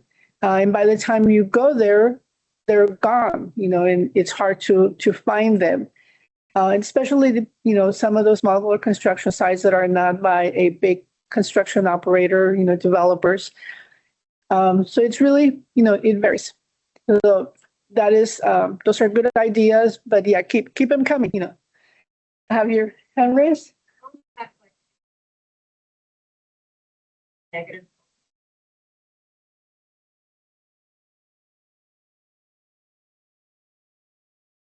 Which is the day of digital LinkedIn, where your staff are available, all those things. And we have this score, it's ranking PC, meet all our compliance elements. And that you have your compliance score ranking, or I guess it should be for, and maybe it's more for the in the school side or the industrial side. I don't know if the ranking also relates to the as much. Again, it's so big and so ubiquitous. The ranking system like that is something that people will prop up, and this is a KPI and on their dashboards. And I have not gone to one institution that does not that doesn't say where do we rank, where do we compare. Human psychology. Hey, if our neighbors are doing it, why aren't we? If they're number 3, why are we number 7? Like that is just the natural pull to recognize those that are doing positive. You're always going to have a bad player, and if you chase after them, it is what it is. But if people see a positive incentive to be a good player, they're going to lead. Yes. Can Can you tell us who you're with, sir? Oh, yeah, sorry. I'm McKenna Wheeler. I'm with small business here at TCEQ. But on the note of like positive psychology and financial issues, could you charge additional at the beginning and then give them a refund once they submit their NOT? We I don't know all the e-pay stuff with that, but had a couple of ideas related to like the money thing, but you know, we would have to talk to our financial people and see what kind of work that creates for them in their systems, you know, and whatever. So yeah, that's something that maybe there's something there, but if we go beyond us, we would have to get, you know, our information resources people to create something, update a program, and revenue, do whatever they need to do. So yeah, it could create other things. So right now we're not closed-minded to that. We want to see what else. It's easier for now, maybe baby steps. Let's do something now, and then the next one to give time. You know, we are a state agency, government. We don't have the same money as some other entities to do things. We can say, hey, we want this next week. You know, it doesn't work like that. So we need to sometimes think low cost, less resources, and then build up.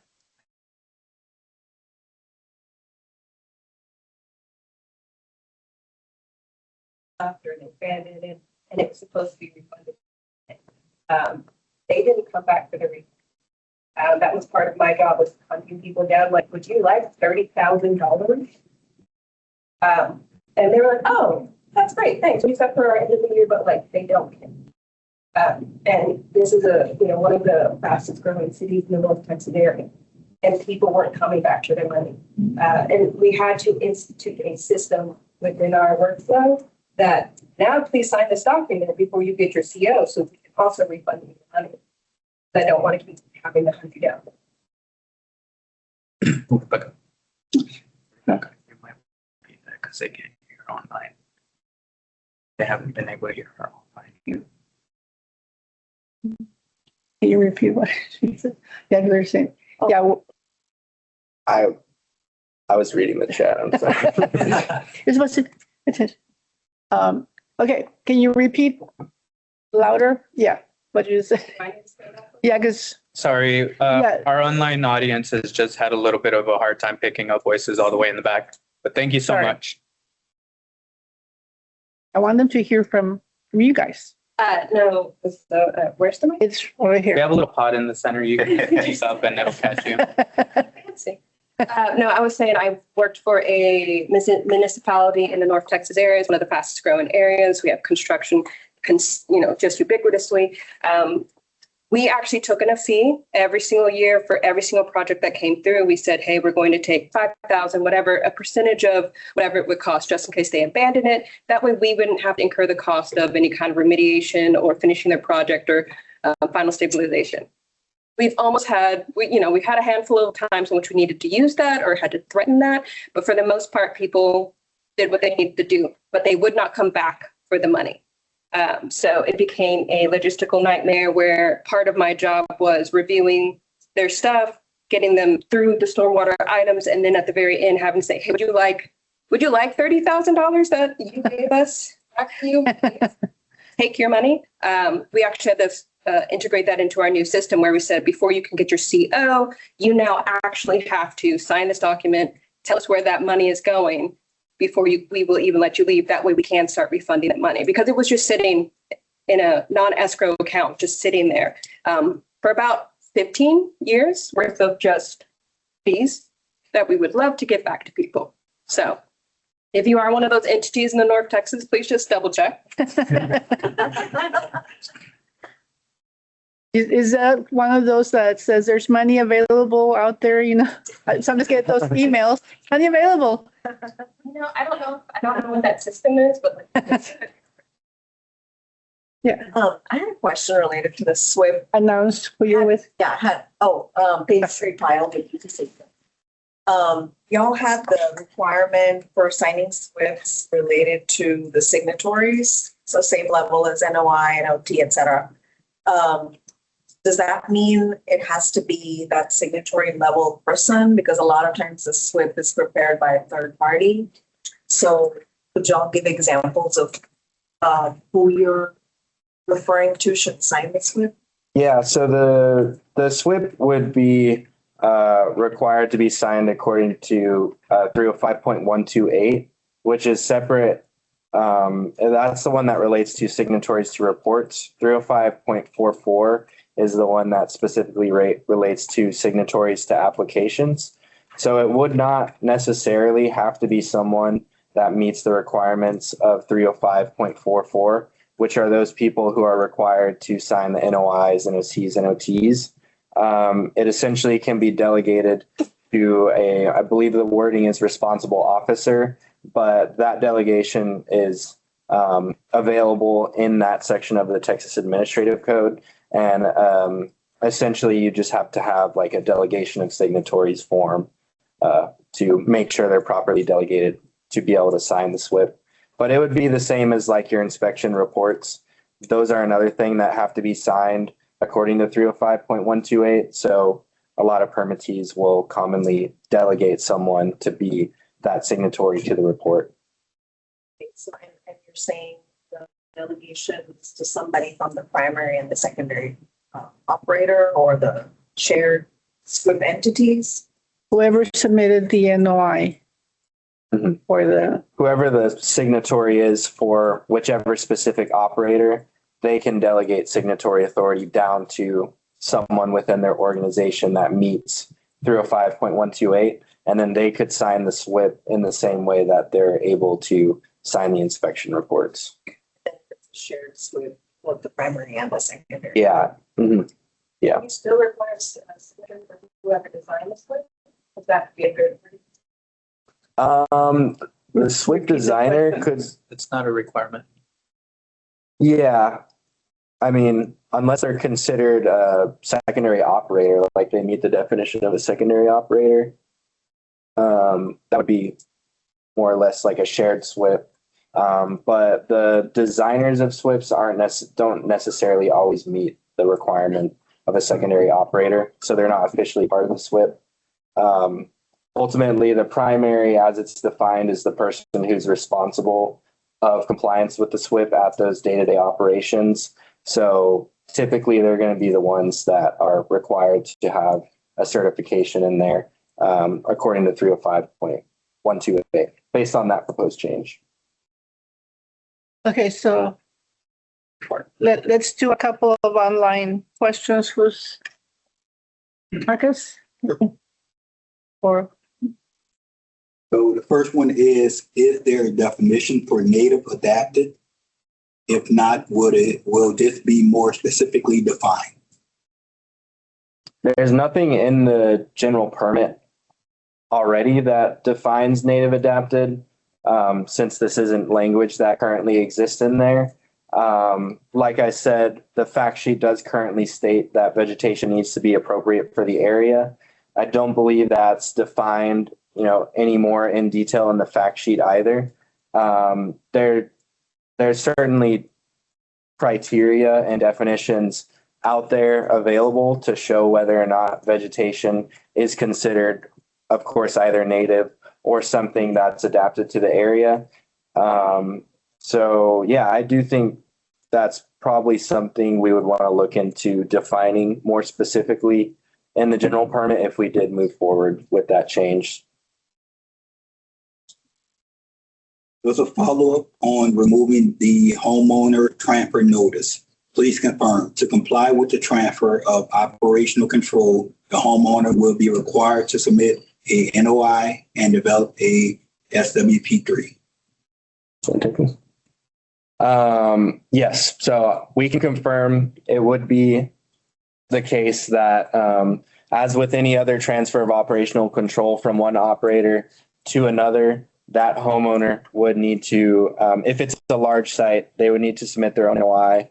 For both those large and small sites, they would need to develop their own SWIP, or there is the option that they essentially take the SWIP from the previous operator and adapt to that SWIP, adapt it to themselves.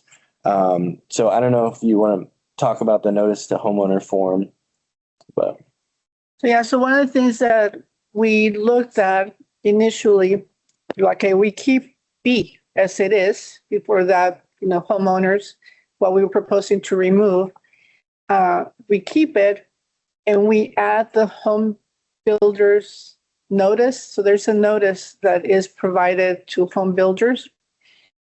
And we're like, oh, maybe we should make that form a regulatory guidance, make it a real form, and add it to the permit and say that that form needs to be submitted and signed and all that. But then when we're looking at the permit carefully, we're like, what's the difference? What is this really saying? We're like, well, we already have the requirement that if you transfer operational control to somebody else, you need to do a notice of termination and a notice, of intent. So what is this really doing? And that's what made us really go digging into EPA's permit and everything else. But yeah, that notice that we currently have that to home builders says that they need to get their own NOI. So it already is out there that that's what needs to be done. So that's why we felt that this B section that we're proposing to remove might be causing confusion out there instead of really providing some clarity of the intent of what we want to happen.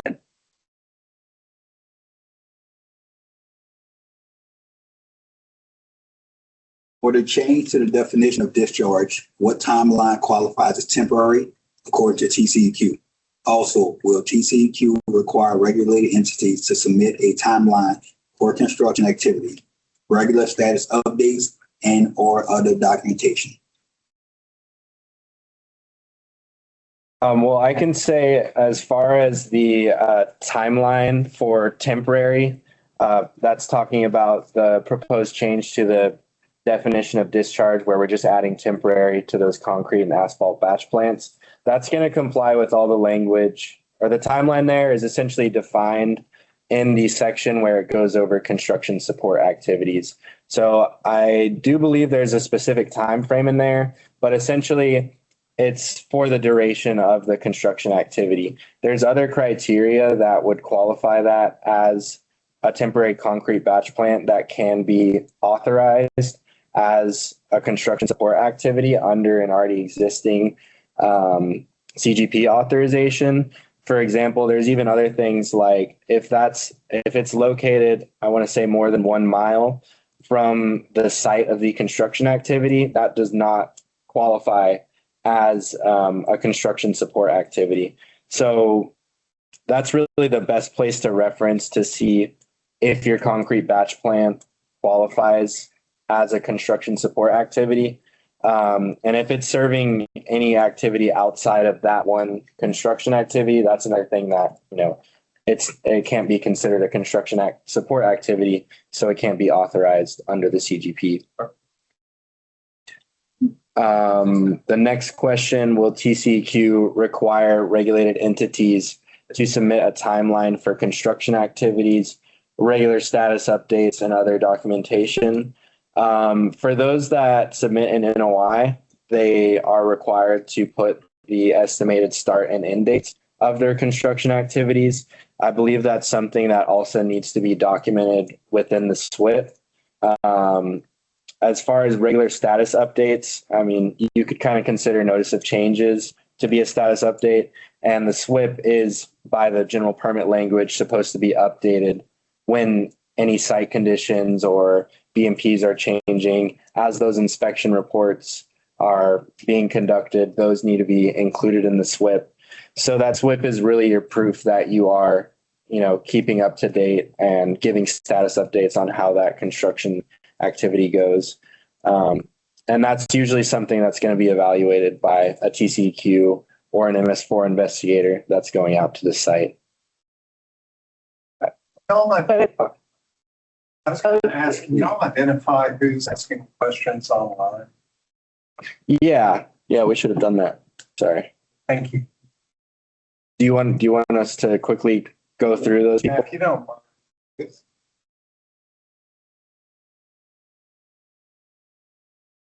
I can go ahead and do it. For the first one, this is the one where they were asking, is there a definition for native adapted and so on. This is Danielle Woods with Flood Control District, I assume. The next one, follow up on removing the homeowner transfer notice to comply with the transfer of operational control. Will the homeowner be required to submit the NOI, develop a SWIP? That was coming from Matthew Gonzalez. For the change to the definition of discharge, what timeline qualifies as temporary? That question was coming from Courtney Klaus. And that's as far as we got. Thank you very much. Okay, now we'll move to in person. Okay, I've got 4 or 5 notes. I won't sit here and talk straight for 15 or 20 minutes. I'll do 1 or 2 and then give other people a chance to ask. So my name is Kevin Laws. I'm with Lennar Homes. My first note is not specifically about what was covered today. It's just some notes and suggestions that we have. It's part 3, section F6. It's maintenance requirements, where it discusses maintenance of BMPs, and then also discusses disabled BMPs. Specifically, some of the nuances of the wording here, but the kind of the big one is that last sentence where it says erosion sediment controls have been intentionally disabled, run over, removed, or otherwise rendered ineffective must be replaced or corrected immediately upon discovery. I will say permittees do not have labor and materials to comply with that, and to do so would be financially burdensome. To have every type of BMP available to be repaired immediately on site, it's not practicable. And even a good erosion control contractor that we've contracted to come on site is not going to be able to be there every day. But there are things we can do. We can have a regular schedule for them to be on site. But again, immediate repairs. And then there's kind of the question of intentionality. How is intentionality to be determined? Without being there and watching someone do it, determining intentionality is very difficult to establish. And then our suggestion, and we're going to submit all this to, is a feasible time frame for either the maintenance or the corrections, where some other states have built-in timeframes where it says for maintenance, maintenance is initiated as soon as practicable, but completed no more than 7 days later. There's other CGPs that have that wording built in, so it's not like we're creating something that's a new concept. And then similarly, remove the word immediately upon discovery and say as soon as practicable upon discovery, because again, it's incredibly financially burdensome and impracticable to make those repairs immediately. I'll do one more little note. The drought-stricken area, one of the notes I had was for the website. If you read the wording in the definition for the different types of drought-stricken areas, and you look at the NOAA website, the wording is slightly different. The intention is kind of the same, but to match those to be identical, I think would be just wise. It removes ambiguity. So thank you. You said you were going to submit them. Can you give us examples of those states of the CGP that you said? Yeah, well, we can submit that with it. I know Florida is still in the process of writing theirs, but I know it's built into their proposal. But we'll obviously provide that.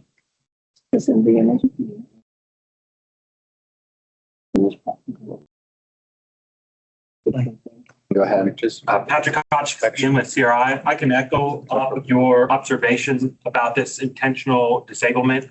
A lot of times our operators that we're supporting will have requirements from utilities that say, hey, you need to remove your silt fence for this 2-week period and have it removed. So it becomes a challenge of documentation where getting them to align and getting them to coordinate and document that feasibility where they're intentionally disabling, they're not coordinated with the SWIP, and they're just trying to bring power, often creates immense challenges with that. So there's a perfect example where we deal with that all the time. And then a lot of times we don't know who. We don't have cameras everywhere. We don't know who did the intentional damage. We can guess that it was them. It might be another material deliverable person. So I'll back up Lennar here and Kevin in saying that some adjustment to that would handle some real world situations that we quite often see. And in some rural areas, it could be a cow. Right. Or a horse that created. Did they intend to damage it? Yes. Yeah, they wanted to get to the other side. Did they knock it down, or were they trying to step over and they accidentally kicked it? Where's the intention? So they have a challenge. Do you get this homeowner in and get them power, or do you comply with this because the utility, Pernaus Electric, Encore, are telling them to intentionally remove them and keep them removed for a length of period? In some of those trades, as a permittee, we don't even have control of those power companies. I have no way to control when they show up, what they do, what they damage when they show up. But it is my site, so I've got to take care of it. But yeah, exactly what he's saying. Regarding, can you go ahead? Right. So regarding the change timelines or setting up a timeline, we found in the MSGP, the multi-sector general permit for industrial stormwater discharge, Part 3, Section B, for routine facility inspections, it states that in the summary of the inspection, the summary must identify any necessary timeframes required to implement the proposed changes as a result of the inspection. So I think that's something that we might convey. Is that So it's built into the inspection. Yeah. the CGP? MSGP. So yeah, I was trying to see something like, I remember reading somewhere. So since it's an MSGP, then it's easier for us to say, okay, we can make something. If it makes sense, I'm still going to couch it with, if it makes sense for construction, then we already have something that we can say this is in line with another permit and sort of makes sense. And so that sometimes helps, with some changes, if we already have language created somewhere else that we can use. So look at that and see if that sort of fulfills your items. Your comments, and then if not, then you can still sort of say, okay, this, but tweak it this way if you think it needs more. But And just for easier reference, that's page 111 on the 2021 MSGP. It should be towards the middle of the page. okay. We have quite a few more online chats. Should we go through these? Yeah, mark it. I'm keeping track, so I can just continue on. This is a second chat. We didn't quite finish. Comments from Courtney Klaus. She just had a follow-up. If a regulated entity submits an NOT and states the site is stabilized, how will TCEQ verify the site has been stabilized and the site doesn't have any bare areas that are larger than 10 square footage? That's really up to the TCEQ investigators as well as those MS4s. As far as the permit requirements, that's pretty much what we're in control of. So when it comes to the enforcement, there's not really much we can do other than try to have the most clearly enforceable language possible. And that's kind of the reason for that change in the first place is if there were to be an investigator going out, whether they're from an MS4 or TCEQ, and they're seeing those bare areas, it would be pretty easy for the operator to argue, well, like, what do you define as a bare area? Like, this spot is tiny, so how can you say that we're not meeting the permit requirements? Adding that specific metric in there gives a measurable thing that lets both the operators and compliance investigators know exactly what they need to be looking for to comply with the permit as far as that language. But yes, unless somebody is out there investigating, there's an inspector that's hired, a third party, other than that, we don't know. It's on the operator doing what they should be doing. But until somebody is caught, we don't know. I mean, we can't be out there everywhere. Yeah. Should I keep going? Matthew Gonzalez, he just has a suggestion. The NOT must be submitted with a past inspection report from the MS4 operator for approval. We'll take that as a comment for sure. I will just, I guess, one thought I have on that. Not all activities regulated under the CGP are within the jurisdiction of a regulated MS4 operator. So that can cause difficulties there. In your very rural areas, there might not be there might not even be an MS4. They might just be eventually discharging straight to surface water. And in those areas, like smaller towns, there might be a city, for example, operating the storm sewer system, but they're not regulated under the MS4 general permit due to certain criteria that would bring them in general permit. So then that MS4, like they're not regulated by TCEQ. So any of the requirements we have in that general permit don't necessarily apply to them in the same way an MS4 in an urban area would be compliant with those MS4 requirements. But it is something, worth considering. So we have Eric Smith. This is a long one, so I'll try to get through it quickly, but it's on the biodegradable BMPs and microplastic pollution.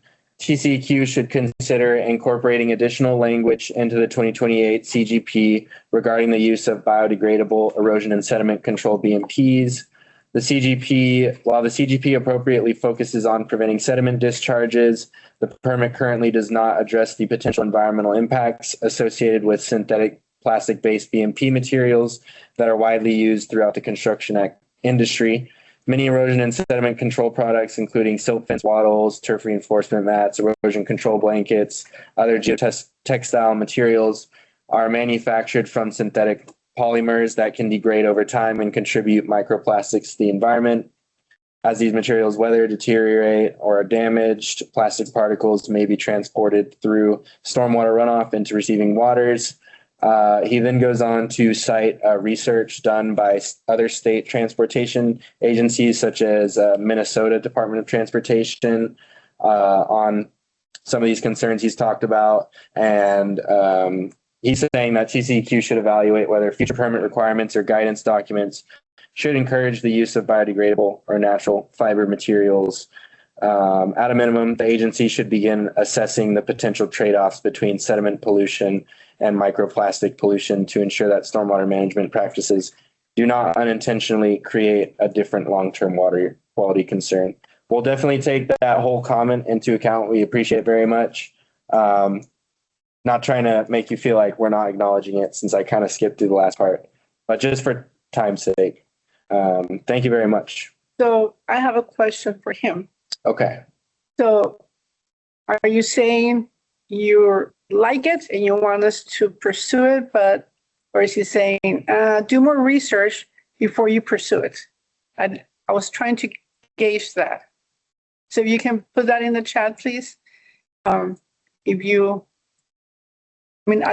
understood the explanation, but I just didn't get it where, yes, I like it, move forward with it, but just do more research, or do more research before you do it because you might be treading thin water. I don't know. Okay, yeah. Provided information from the Minnesota Department of Transportation with research. Yes, so Ross Gilfillan, I'm with Lennar Homes as well. And just to add on to that part of the conversation with the looking into moving forward with biodegradable BMPs. Do you have you received any feedback already, or do you have any buy-in from MS4s that you know of? Has this already been talked about in a different forum? No, I mean, we're just, plastics is a big thing. Plastic pollution is a big thing.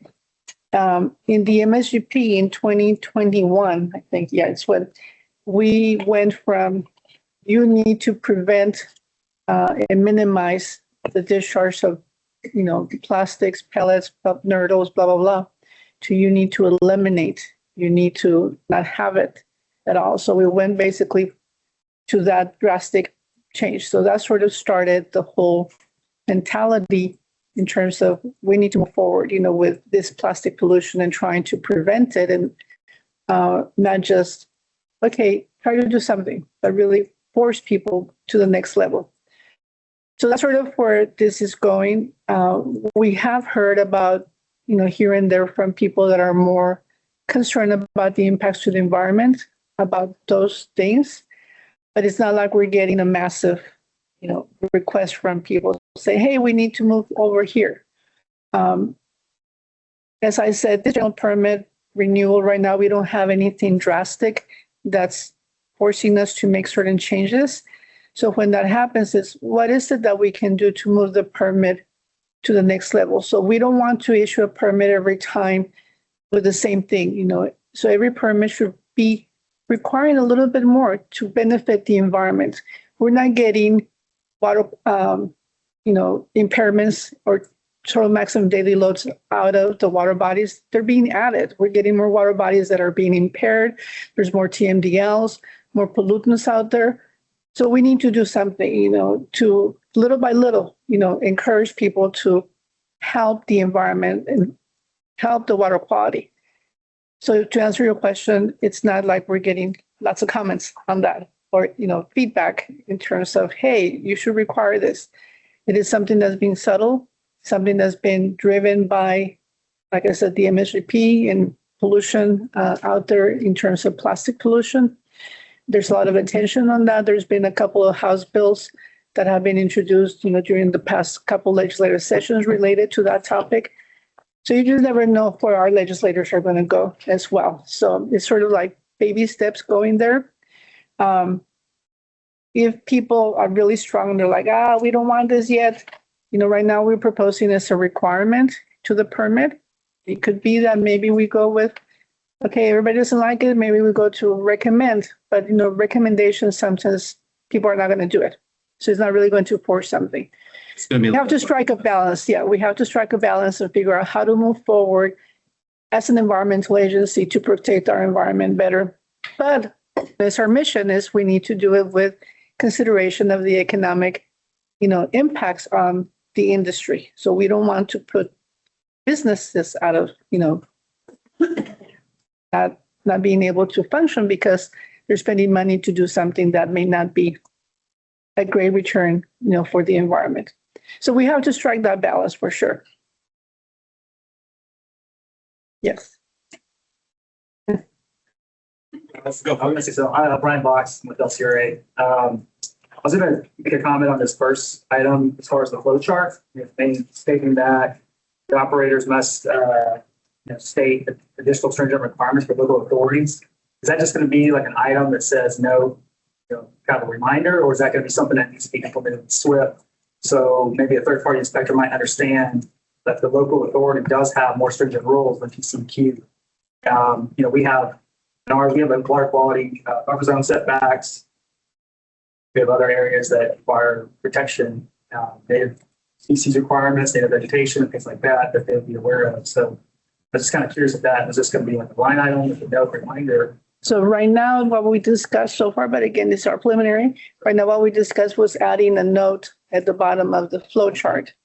Not altering the flow chart, just adding a note. Hey, note, that there are, some local, entities that might have more stringent requirements. So we are, there's already another section of the permit that Ben can tell you where it references that, but somehow it's not obvious to people. So we just said, okay, let's just add this to the flow chart, which most people, I think, look at that flow chart. But yeah, go ahead and Ben, read where it. Yeah, within that limitations on permit coverage section, I kind of referenced throughout some of the changes. There's about 12 different items. Number 7, so that would be part 2, section C7, goes over protections of streams and watersheds by other governmental entities. And it says the general permit does not limit the authority or ability of federal, other state, or local governmental entities from placing additional or more stringent requirements on construction activities or discharges from construction activities. So that general concept, it is already part of the permit and has been there. But like Rebecca was saying, we feel like just adding a note to the flow chart, that's definitely one of the most commonly seen parts of the general permit. There's plenty of people who should be reading through all of it, but don't. So that would be a good way to bring more attention to that. And I believe it's also stated on the cover page as well. Yeah, and so this really came from comments from, some MS4s saying, hey, because there's some MS4s out there that have a lot more stringent requirements, and we hear it. We hear it because they're like, CDX is making us do this. And we're like, we have no control. You need to stop them. Like, we have no control. You should have gone to their governing body when they voted on this ordinance, So yeah, we have no control, but we do hear it a lot. And so we thought that was clear, but some MS4s are saying that they're having a difficult time because somebody's pointing, here's the construction permit for the state. It doesn't say that. Why are you making that, making me do whatever it is that's more stringent? So yeah, they can point to that section that Ben just read from, the limitations on permit coverage number 7, or now they can look at the flow chart. But we didn't feel that we wanted, or that we should, or that we have the, to include what some MS4s wanted us to include, like language, like throughout at different places. That's just not needed. Yes. I had another comment on the native vegetation text dot seed specifications. Just maybe they have seed specifications for the whole state of Texas for soil type and everything. So if you could just maybe just adopt that, put it in the SWIP, that'd probably be very helpful. Because on native vegetation, it's leaving it up to the contractor or owner. It's going to be difficult because you're going to get different species that might not do before the area. Like to follow on to that, Patrick Hotchkiss with CRI again. I'd like to follow on to the local authority, very aware of the CGP reference that says more strict things apply. I want to go to dewatering and excavations. Something that we've noticed across operators over the last 2 years is during dewatering, they're encountering a situation where they find themselves producing groundwater within a groundwater conservation district. So while I'll agree it already is covered in this sentence, one thing to consider to increase voluntary compliance with that requirement, and for those who aren't aware, when you dig down and you encounter groundwater, the Texas Water Code has a safe harbor provision for those who are operated with TXR 15 permits that they are not, they don't qualify for wasting water. However, a groundwater conservation district can control the production of water. So where we're running into challenges is these dewatering points give the operator the empowerment that they don't have to go and check. So including, because I know it's the requirements in the dewatering evaluation, simply including a requirement that says in the dewatering evaluation that you've identified your groundwater conservation district, if you're in one, would encourage them to then seek that out there. That in addition to that, surface water of the state and the TCEQ water master program. So with the water master and these dewatering evaluations, including on the evaluation form requirements, identifying if this is surface water of the state will help preclude water master violations. It's illegal to take surface water of the state there. And so they feel compelled that they have these dewatering evaluations and they're going out and they're taking this water. Next thing you know, the water master shows up and they hammer them. So that could be a helpful check in these dewatering forms is to identify the type, whether it be diffuse surface water, groundwater, or surface water of the state before you begin dewatering it, as well as if you're in a groundwater conservation district, I believe would help support voluntary compliance. Thank you. I've got some notes also about dewatering, and I'll apologize before I start. There's a lot here. And so I'll apologize for having to read some of this. Nobody wants to hear me drone on. Again, this is Kevin Laws with Lennar Homes. Part 3, Section F7, observation evaluation of dewatering controls. The nuanced requirements of dewatering inspections are unnecessarily burdensome, do not provide measurable environmental benefit, and have created widespread non-compliance throughout the state. We recognize that dewatering pollution control measures do need to be observed and evaluated for proper function while dewatering activities are occurring, but the qualifications and documentation requirements are excessive and impracticable. The two concerns within that, the daily availability of qualified inspectors during trench and excavation dewatering, the activities themselves are inherently intermittent and unpredictable, driven by a list of factors: precipitation, groundwater conditions, construction sequencing, and even subcontractor availability. They occur on short notice for limited durations and without any kind of a fixed schedule. So it's not practicable to reliably schedule qualified inspectors to be present, qualified observers to be present while the dewatering may be occurring, particularly because dewatering pumps may operate only briefly. Many permittees rely on third-party inspectors to come do their regular inspections or consultants, and proposed daily inspection requirement would necessitate repeated site visits solely to ensure the availability in the event that dewatering might occur, or alternatively risk missing the event entirely. It creates a substantial and unnecessary economic burden in the form of increased labor, travel time, fuel costs without commensurate environmental benefit. The second concern, the documentation, part 3 and 4 require approximate times of dewatering discharge beginning and end, and the rate estimation for the day's evaluations. BMP inspectors do not operate or monitor dewatering pumps and are not present throughout the day. Site inspection would be a single point in time where they're generally just visiting the site, and they may or may not be there when the dewatering is occurring. So they wouldn't have, even if it's occurring while they're there, they aren't aware of when it started. They aren't aware of when it's going to end because they have other sites to go visit. In the same way, estimating daily discharge rates is also impracticable. Pumps may have manufacturer-rated capacities, but actual discharge rates are going to vary again for a list of factors, including hose diameter and length, the suction conditions, head pressure, pump efficiency, even topography. If it's got to be pumped up and over something, the ability to make those judgments is going to take almost expert care, and there's nobody on site. Even the guy that's standing there running the pump is not going to have any way of knowing how much is coming out of there. So we are requesting TCEQ consider revising part 3, section F, and possibly to include an initial verification. So for ongoing dewatering that's gonna go on for more than a day, control should be inspected by a qualified inspector prior to the first day of dewatering, and then ongoing oversight. So once it's started, then daily dewatering observations where if it's going to continue, then every day that it continues, an observation be done.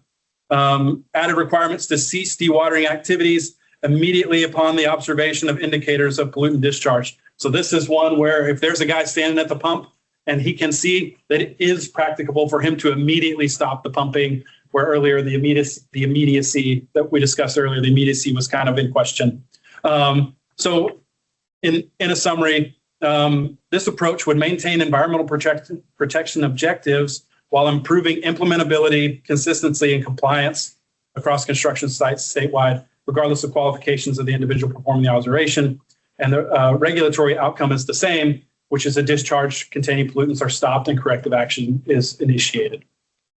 That was a lot of words. I apologize. Again, we'll submit it all. And that's, if you can believe it, that's pared down from all that we wrote down. Well, you just made me have flashbacks to the last general permit cycle, because that's when EPA, did all this, dewatering, and it was, they have a lot. And so then we were like, okay, what do we take? So ours doesn't look like EPA's. EPA's is very extensive. So we had to carefully figure out what is best. What do we do? So I'm not surprised that, you probably were going to get comments, because we did have comments when it was public notice last time. But we also worked very closely with EPA on, because they wanted us to include everything. And we're like, no, we're only going to include. So thank you for your comment. We'll consider it, as we are going to consider every comment. But yeah, I was like, all these things you were mentioning, I'm like, flashback of when we were discussing this 5 years ago to figure out what to include, how much to include. We went from like inspections to evaluation because comments came in saying, hey, some MS4s, if you say inspection, they require that it be certified, blah, blah, blah, qualified a certain way. So we're like, okay, so we switched that, from saying inspection to saying evaluation. I remember the comment regarding somebody may not be on site, and when do you start, the discharge and end it, and the estimate. So yeah, all of this are like coming back. So we'll have to revisit them. So thank you. We have about 13 chats online to get through, just so you know. So let's do it. Switch back to those. All right. Why don't we just address the questions and so the next one comes from Carrie Ann C. Billman. It is, I'm happy to see that the removal of temporary controls prior to termination of the permit, but since hardly anyone terminates permits, how is this supposed to be monitored, enforced? I think we kind of have addressed that topic already. We don't necessarily control how things are enforced, essentially. That's not really something we can control in permitting. All we can do is try to make the permit as clear as possible. Sarah Burns says, is the signature for shared SWIP operator responsibilities a separate signature from the SWIP certification signature? Item 5 and item 8 on today's handout. So yeah, that certification would apply to SWIPs that even are not necessarily shared SWIPs. So if it's a SWIP held by a single operator, it still needs to be, based on that proposed change, it would still need to be certified according to the signatories to reports requirements, similar in the manner that the inspection reports themselves require a certification. So it would be separate from the shared certification page for shared SWIPs.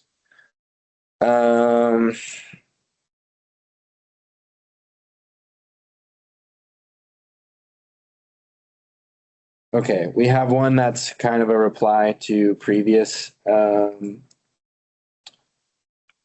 chat, so I'm going to skip over that one. Megan Kondrak says, I think a lot of these issues could be resolved by requiring all large sites to have a certified and qualified SWIP writer and inspector on site. Do you have comments on that? What issues? I guess various issues we've been discussing. I will say that is something that we get comments on a lot, just related to the qualified personnel language. Oftentimes we have people asking that wording is revised so they are required to get certain certifications. You guys are probably familiar with that language. What it does say now is that qualified personnel, specifically related to conducting inspections, have to be knowledgeable of the SWIP, knowledgeable of the activities on site, and knowledgeable of the general permit itself. There are many other CGPs, including EPAs, that require specific certifications. That's something that we've never done in Texas, and we don't really want to do because of that reason of striking that balance where we do want to make sure that they're capable of doing those inspections. But again, we don't want to require something that puts an undue burden on some of these sites, like we've had other stakeholders talk about. So that is something that we get a lot of comments on in both directions, making that less or more stringent. So it really is about striking a balance between all the comments we get on that. Courtney Klaus for Part 4, Section A regarding the proposed requirement for biodegradable materials where feasible. Can you clarify what TCEQ means by where feasible? Does TCEQ have any specific examples, or will TCEQ verify if the reason for utilizing non-biodegradable materials in the SWIP on a case-by-case basis? I think we left that where feasible pretty open-ended intentionally because there's, like we've had some other people comment, there's any number of reasons why that could be infeasible for a site, even if it's something like local requirements that don't allow them to use those materials. So there are other sections where we state that something needs to be implemented where feasible, and then we give specific reasons for why it could be determined to be infeasible. That would be related to the sedimentation basins. But for that one currently, all we really have on that is the language that we showed on in the presentation.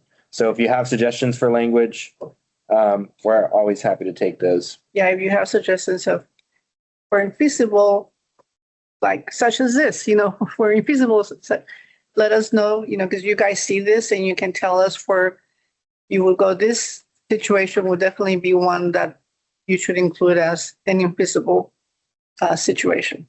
Mm-hmm. We have another person who is essentially agreeing with the person who said that a lot of these issues could be resolved by requiring all large sites to have a certified and qualified SWIP writer and inspector on site. She completely agrees with that. Formerly working as a SWIP analyst in a city, most consultants got certified back in 1995 and never renew and don't stay up to speed on regulations. Carrie Ann C. Billman says, for construction support activities, they are authorized under the CGP, but it isn't clear to me if they are required to submit an NOI or are treated as a small construction site, or are they covered under the contractor's permit? That depends, but generally they have to meet the criteria that's listed for construction support activity to share an authorization with a construction activity that already has its own authorization. If they don't meet those criteria, such as one that, just to give an example, I believe it says that they can't be located more than a mile apart from the construction site. So if it is a support activity, but it's further than a mile, they're going to need their own authorization. That doesn't necessarily mean it can't be covered under the CGP. It just might need a separate authorization because it doesn't qualify as a support activity, something that's already authorized. And yeah, if it's a permanent, like your permanent concrete batch plants, just to give an example of that, because we talk about that a lot, those are covered by, if they need either the MSGP or if they need authorization to discharge wastewater, a different TXG 110,000, basically. So those are situations where they might not even qualify to be covered under the CGP. They might require an entirely different permit. Hannah Alanovich says, related to the biodegradable materials, has this been discussed with TxDOT? Does it align with their BMP specifications? From a contractor's perspective, it's difficult to incorporate unless it has already been clearly outlined in plan sheets. Additionally, has the procurement of these specialty items been taken into account? I would just quickly say, to address all that, that's kind of why we wanted to at least add that very basic language about infeasibility, because that is something that we didn't anticipate, is there's a lot of reasons that people could give for why it truly is infeasible for their site. Some of those things aren't necessarily things that we have control over as just the stormwater permits team. And in some cases, the entire agency, it just wouldn't really fall under our jurisdiction, which is why we would at least want to, with that proposed language, have essentially an infeasibility clause to not just be citing an operator for not using those materials when they truly do have a good reason why they can't, whether it's because they're working with TxDOT, and that's not allowed by TxDOT or a local pollution control agency. Christy Upton says, while not all operators are within an MS4, there are MS4s that have ordinances that require compliance before submitting the NOT. The CGP could be improved upon by being complementary to MS4 ordinances and local requirements. There definitely is some level of coordination between the two permits, and especially the construction site runoff MCM within the MS4 general permit. The issue I would say that comes up with that is your local ordinances, because there are the minimum requirements from the MS4 general permit standpoint, but beyond that, it does differ a lot from locality to locality. So that's why generally our general permits will typically, especially the CGP, that's why there's that clause in there that we don't really have the authority to regulate what a local governmental agency requires. But it is something we can definitely take a look at to see if we might be able to improve on that language. Eric Smith, this is in response to your question. He says biodegradable needs to be elaborated on. As far as I know, Curlex is considered biodegradable, but it is constructed from polymers and contain microplastics. Just an example. Thank you. Matthew Gonzalez says, due to the quantity of active sites within the regulated MS4, it could be argued that a separate verification of NOI and NOT submissions would have a positive compliance impact and further support MS4's inspection compliance. I think that's related to the whole topic of NOT incentivizing. All right, we have two more online, but we can, yeah. Yeah, you might need to come up because you're. Oh, I got two little ones. I'm not going to yak for a long time this time. Part 4, Section A, erosion setup controls. Just asking that the Texas CGP model EPA's CGP language regarding storm drain inlets, particularly clarifying when they are not required. Adding inlet protection measures are not required for storm drain inlets that are conveyed to a sediment basin, sediment trap, or similarly effective control. Just matching up with EPA.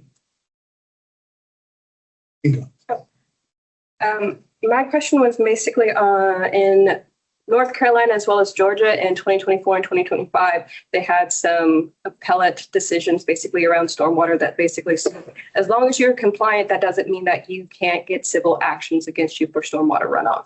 And in the end, those two courts had to decide what is the now standard of care or standard of professionalism. The professionals who signed off on those documents, anywhere from the state, the MS4, the professional that is the actual designer, and the inspector, had to defend their actions because there is no set standard that says, hey, this is what a stormwater inspector does. This is what a stormwater SWIP designer does, whatever those requirements are. And because of that, now the court is making those decisions, whereas I would hope the state would be the people that make those kind of decisions.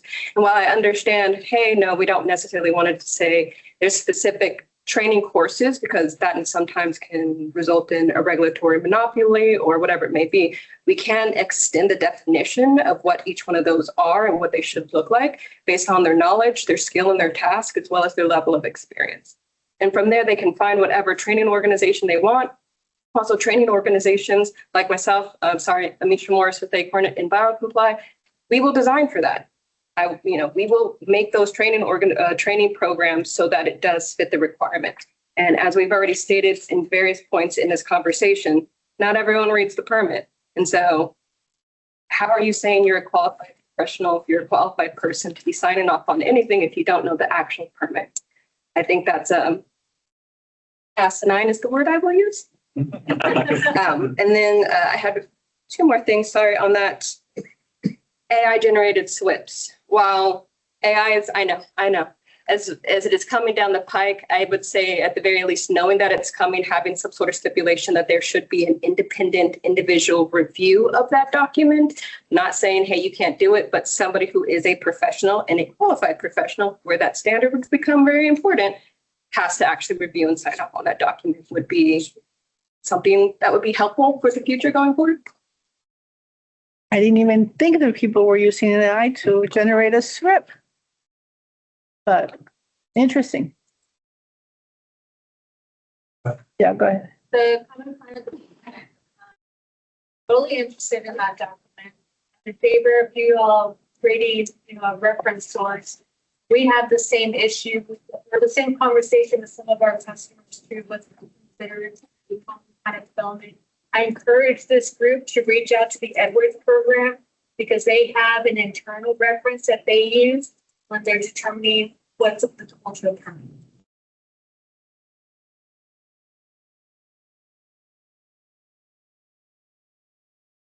Should I Thank quickly go through the last two online?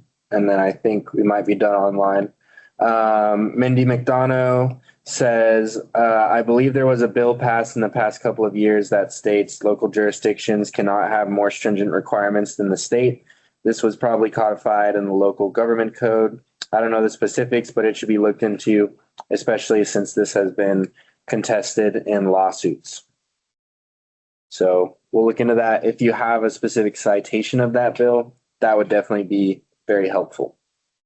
Morgan Hinsky says, could you add a definition for sedimentation basins and add language to state their purpose, to slow velocity, allow holding time for sediment fallout, and how they should operate, such as requiring baffles?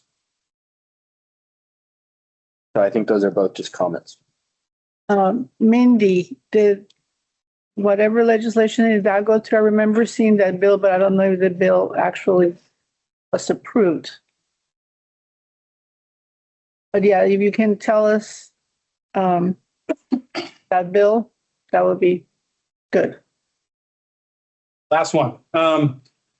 So part 3, section A3, so discharges eligible for authorization, so non-stormwater discharges. Just asking that it be considered adding water used for soil moisture injections as an authorized non-stormwater discharge, provided that BMPs are in place and functioning to minimize erosion and off-site transport of sediment and other pollutants. Okay, explain that, please. So moisture conditioning a site, it effectively changes the moisture in the soil underneath a home for our specific needs, so that the foundation doesn't move. So there's 2 ways to do it. As the property is being developed, you take the soil out, and as you add the soil back, you add moisture, and then you compact it and add moisture and compact it. And while you're doing that, you're adding, you're spraying water in the hole, and then they do soil testing and make sure what content is in the soil to determine whether it's gonna, if it rains, if it's gonna expand or contract, because home builders have to provide a 10-year warranty on foundations, and so this is a way for us not to be fixing people's foundations forever. The other way to do it is if the home sites are already developed and then a soil test is done, rather than dig the whole home site back up, a machine is brought in that injects water into the ground at certain levels and moves across the home site and injects until they meet those standards, and that water runs off. So right now, it's not included as an allowable discharge, but it's something that very likely a lot of home builders are discharging, even though it's not in the list of allowable discharges. So the water that they're using is portable water. Sometimes, and sometimes there's chemicals added, and those companies that provide that are very proprietary. So even when I guess trying to get SDS sheets probably get. And that's what makes us nervous. I understand. chemicals. Understand. And then especially when they don't want to tell us what chemicals, it was pure potable water. It's a different story, but when it's this, with chemicals, yeah, it's just different. And maybe it's worth looking deeper. Yep. The Endangered Species Act, can an IPAC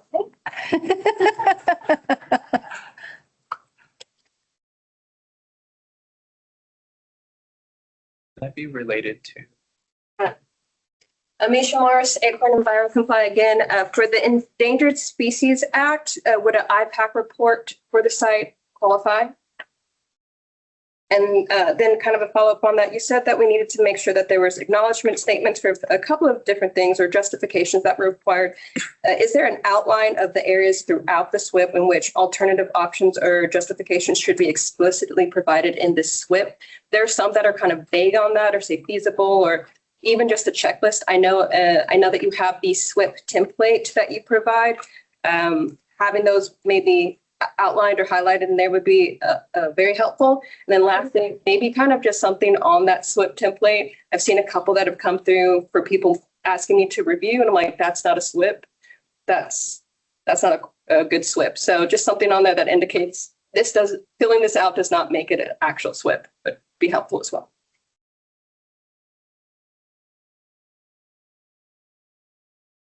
Okay, yeah, go ahead. I noticed there was a lot of use of QR codes here. Suggestion would be identifying on the CSNs 2 options. One with a QR placeholder for those digital SWIPs that you gave us access to last year. That way it shows us where to put the QR code for the digital access to those SWIPs on an approved form. We actually did talk about that. Yes. And I don't, what did you say? I think it was you who said something. Right. So we had this discussion about including the use of QR codes, particularly for access to the SWIP with the MSGP renewal. Ultimately, we decided not to include that or allow that through the MSGP. With conversations with our regional offices, there was concerns with, just the cybersecurity aspect of it.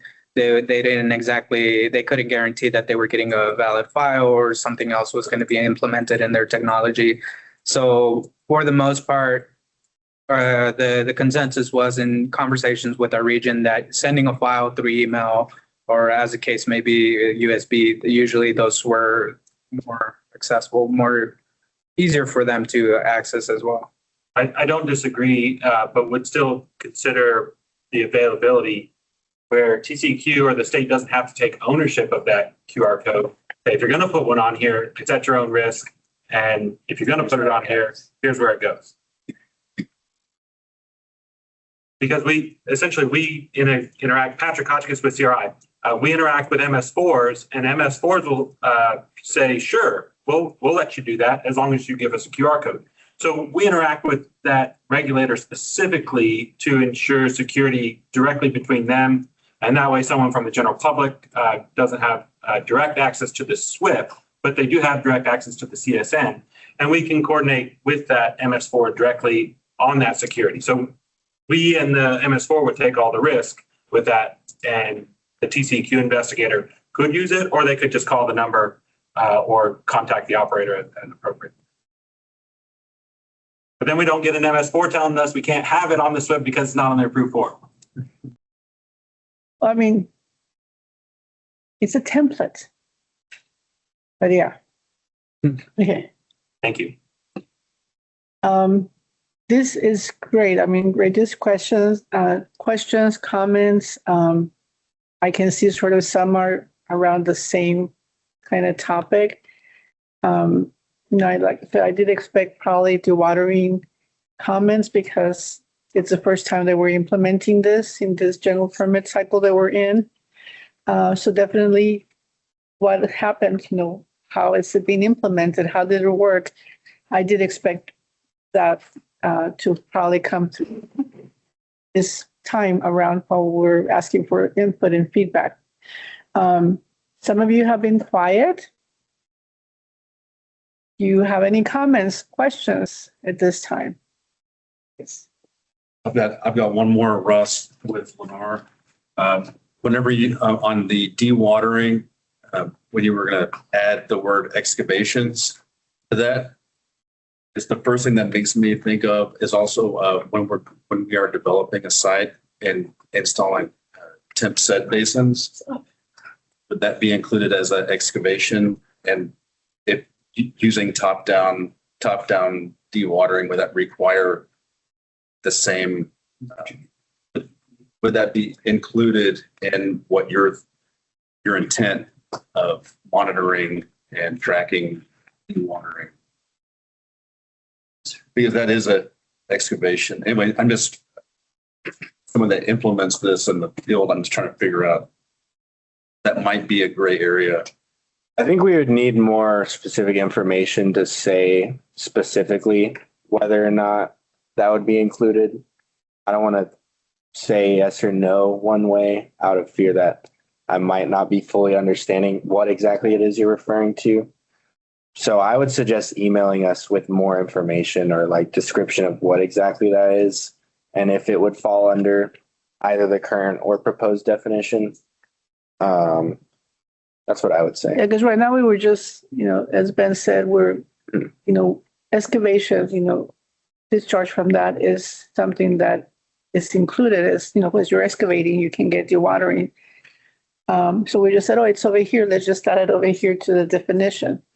But yeah, based on what you said, definitely give us some examples of what you see out there in the real world so that we might have to say, except for this or including this or whatever, maybe we need to just qualify what we mean by that.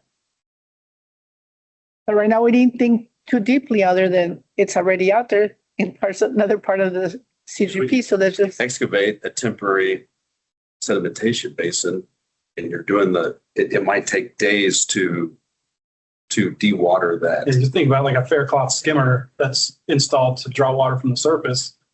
It's being discharged on site. It's dewatering, but is somebody supposed to be inspecting that the same way? But there's nobody even telling it to start. It's just doing it because it's required. Yeah. It's not mechanical. It's not mechanical in that regard. Pumps are right. Mm-hmm. Yeah. All right. Anything else on the common plan of development guidance? Anybody against, the creation of a common plan of development guidance? Is that something that you see is needed, or do you think it's not needed? Or I would motion that it go forward. I think it would help clarify across the board examples to point to. And I know if you put one out, Patrick Hotchkiss, again with CRI, we will absolutely be submitting examples for clarification to include. We have thousands of them, but we can narrow those down and say, here's ones that we would like your opinion on or clarification. As an MS4 person, having to routinely say, no, you're part of a common development plan and then explain what that is with like every week. It'd be nice to have a form just to be like, no, this is what you want. Small business gets a lot of questions online about it too. So. Well, actually, we would be working with small business to create this. I figured you'd work on writing that. So yeah, we work, without small business local government assistance, some of these regulatory guidance documents that exist. So thank you. But yeah, like Ben said during the presentation, if we do move forward, because like you said, we get a lot of questions on this, obviously those of you feel that is important, it's needed. So we do want to proceed with that if it's something everybody wants or most want. The only thing is, like I said, or like Ben said, and I want to reiterate, don't hold us to make sure that it's done by the time the permit gets renewed, because our focus is getting the permit renewed. As I mentioned, we'll reach out to small business local government assistance, we'll work with them. So we may not have it ready by the time the general permit gets renewed, but it doesn't matter. We will have it, if it's something that we will move forward with. We just don't want you to come back and say, the permit got renewed and you don't have this ready for us. But yeah, we won't be creating anything out of the blue. It's something that is already out there. And you give us example scenarios that we just use those as examples to help people.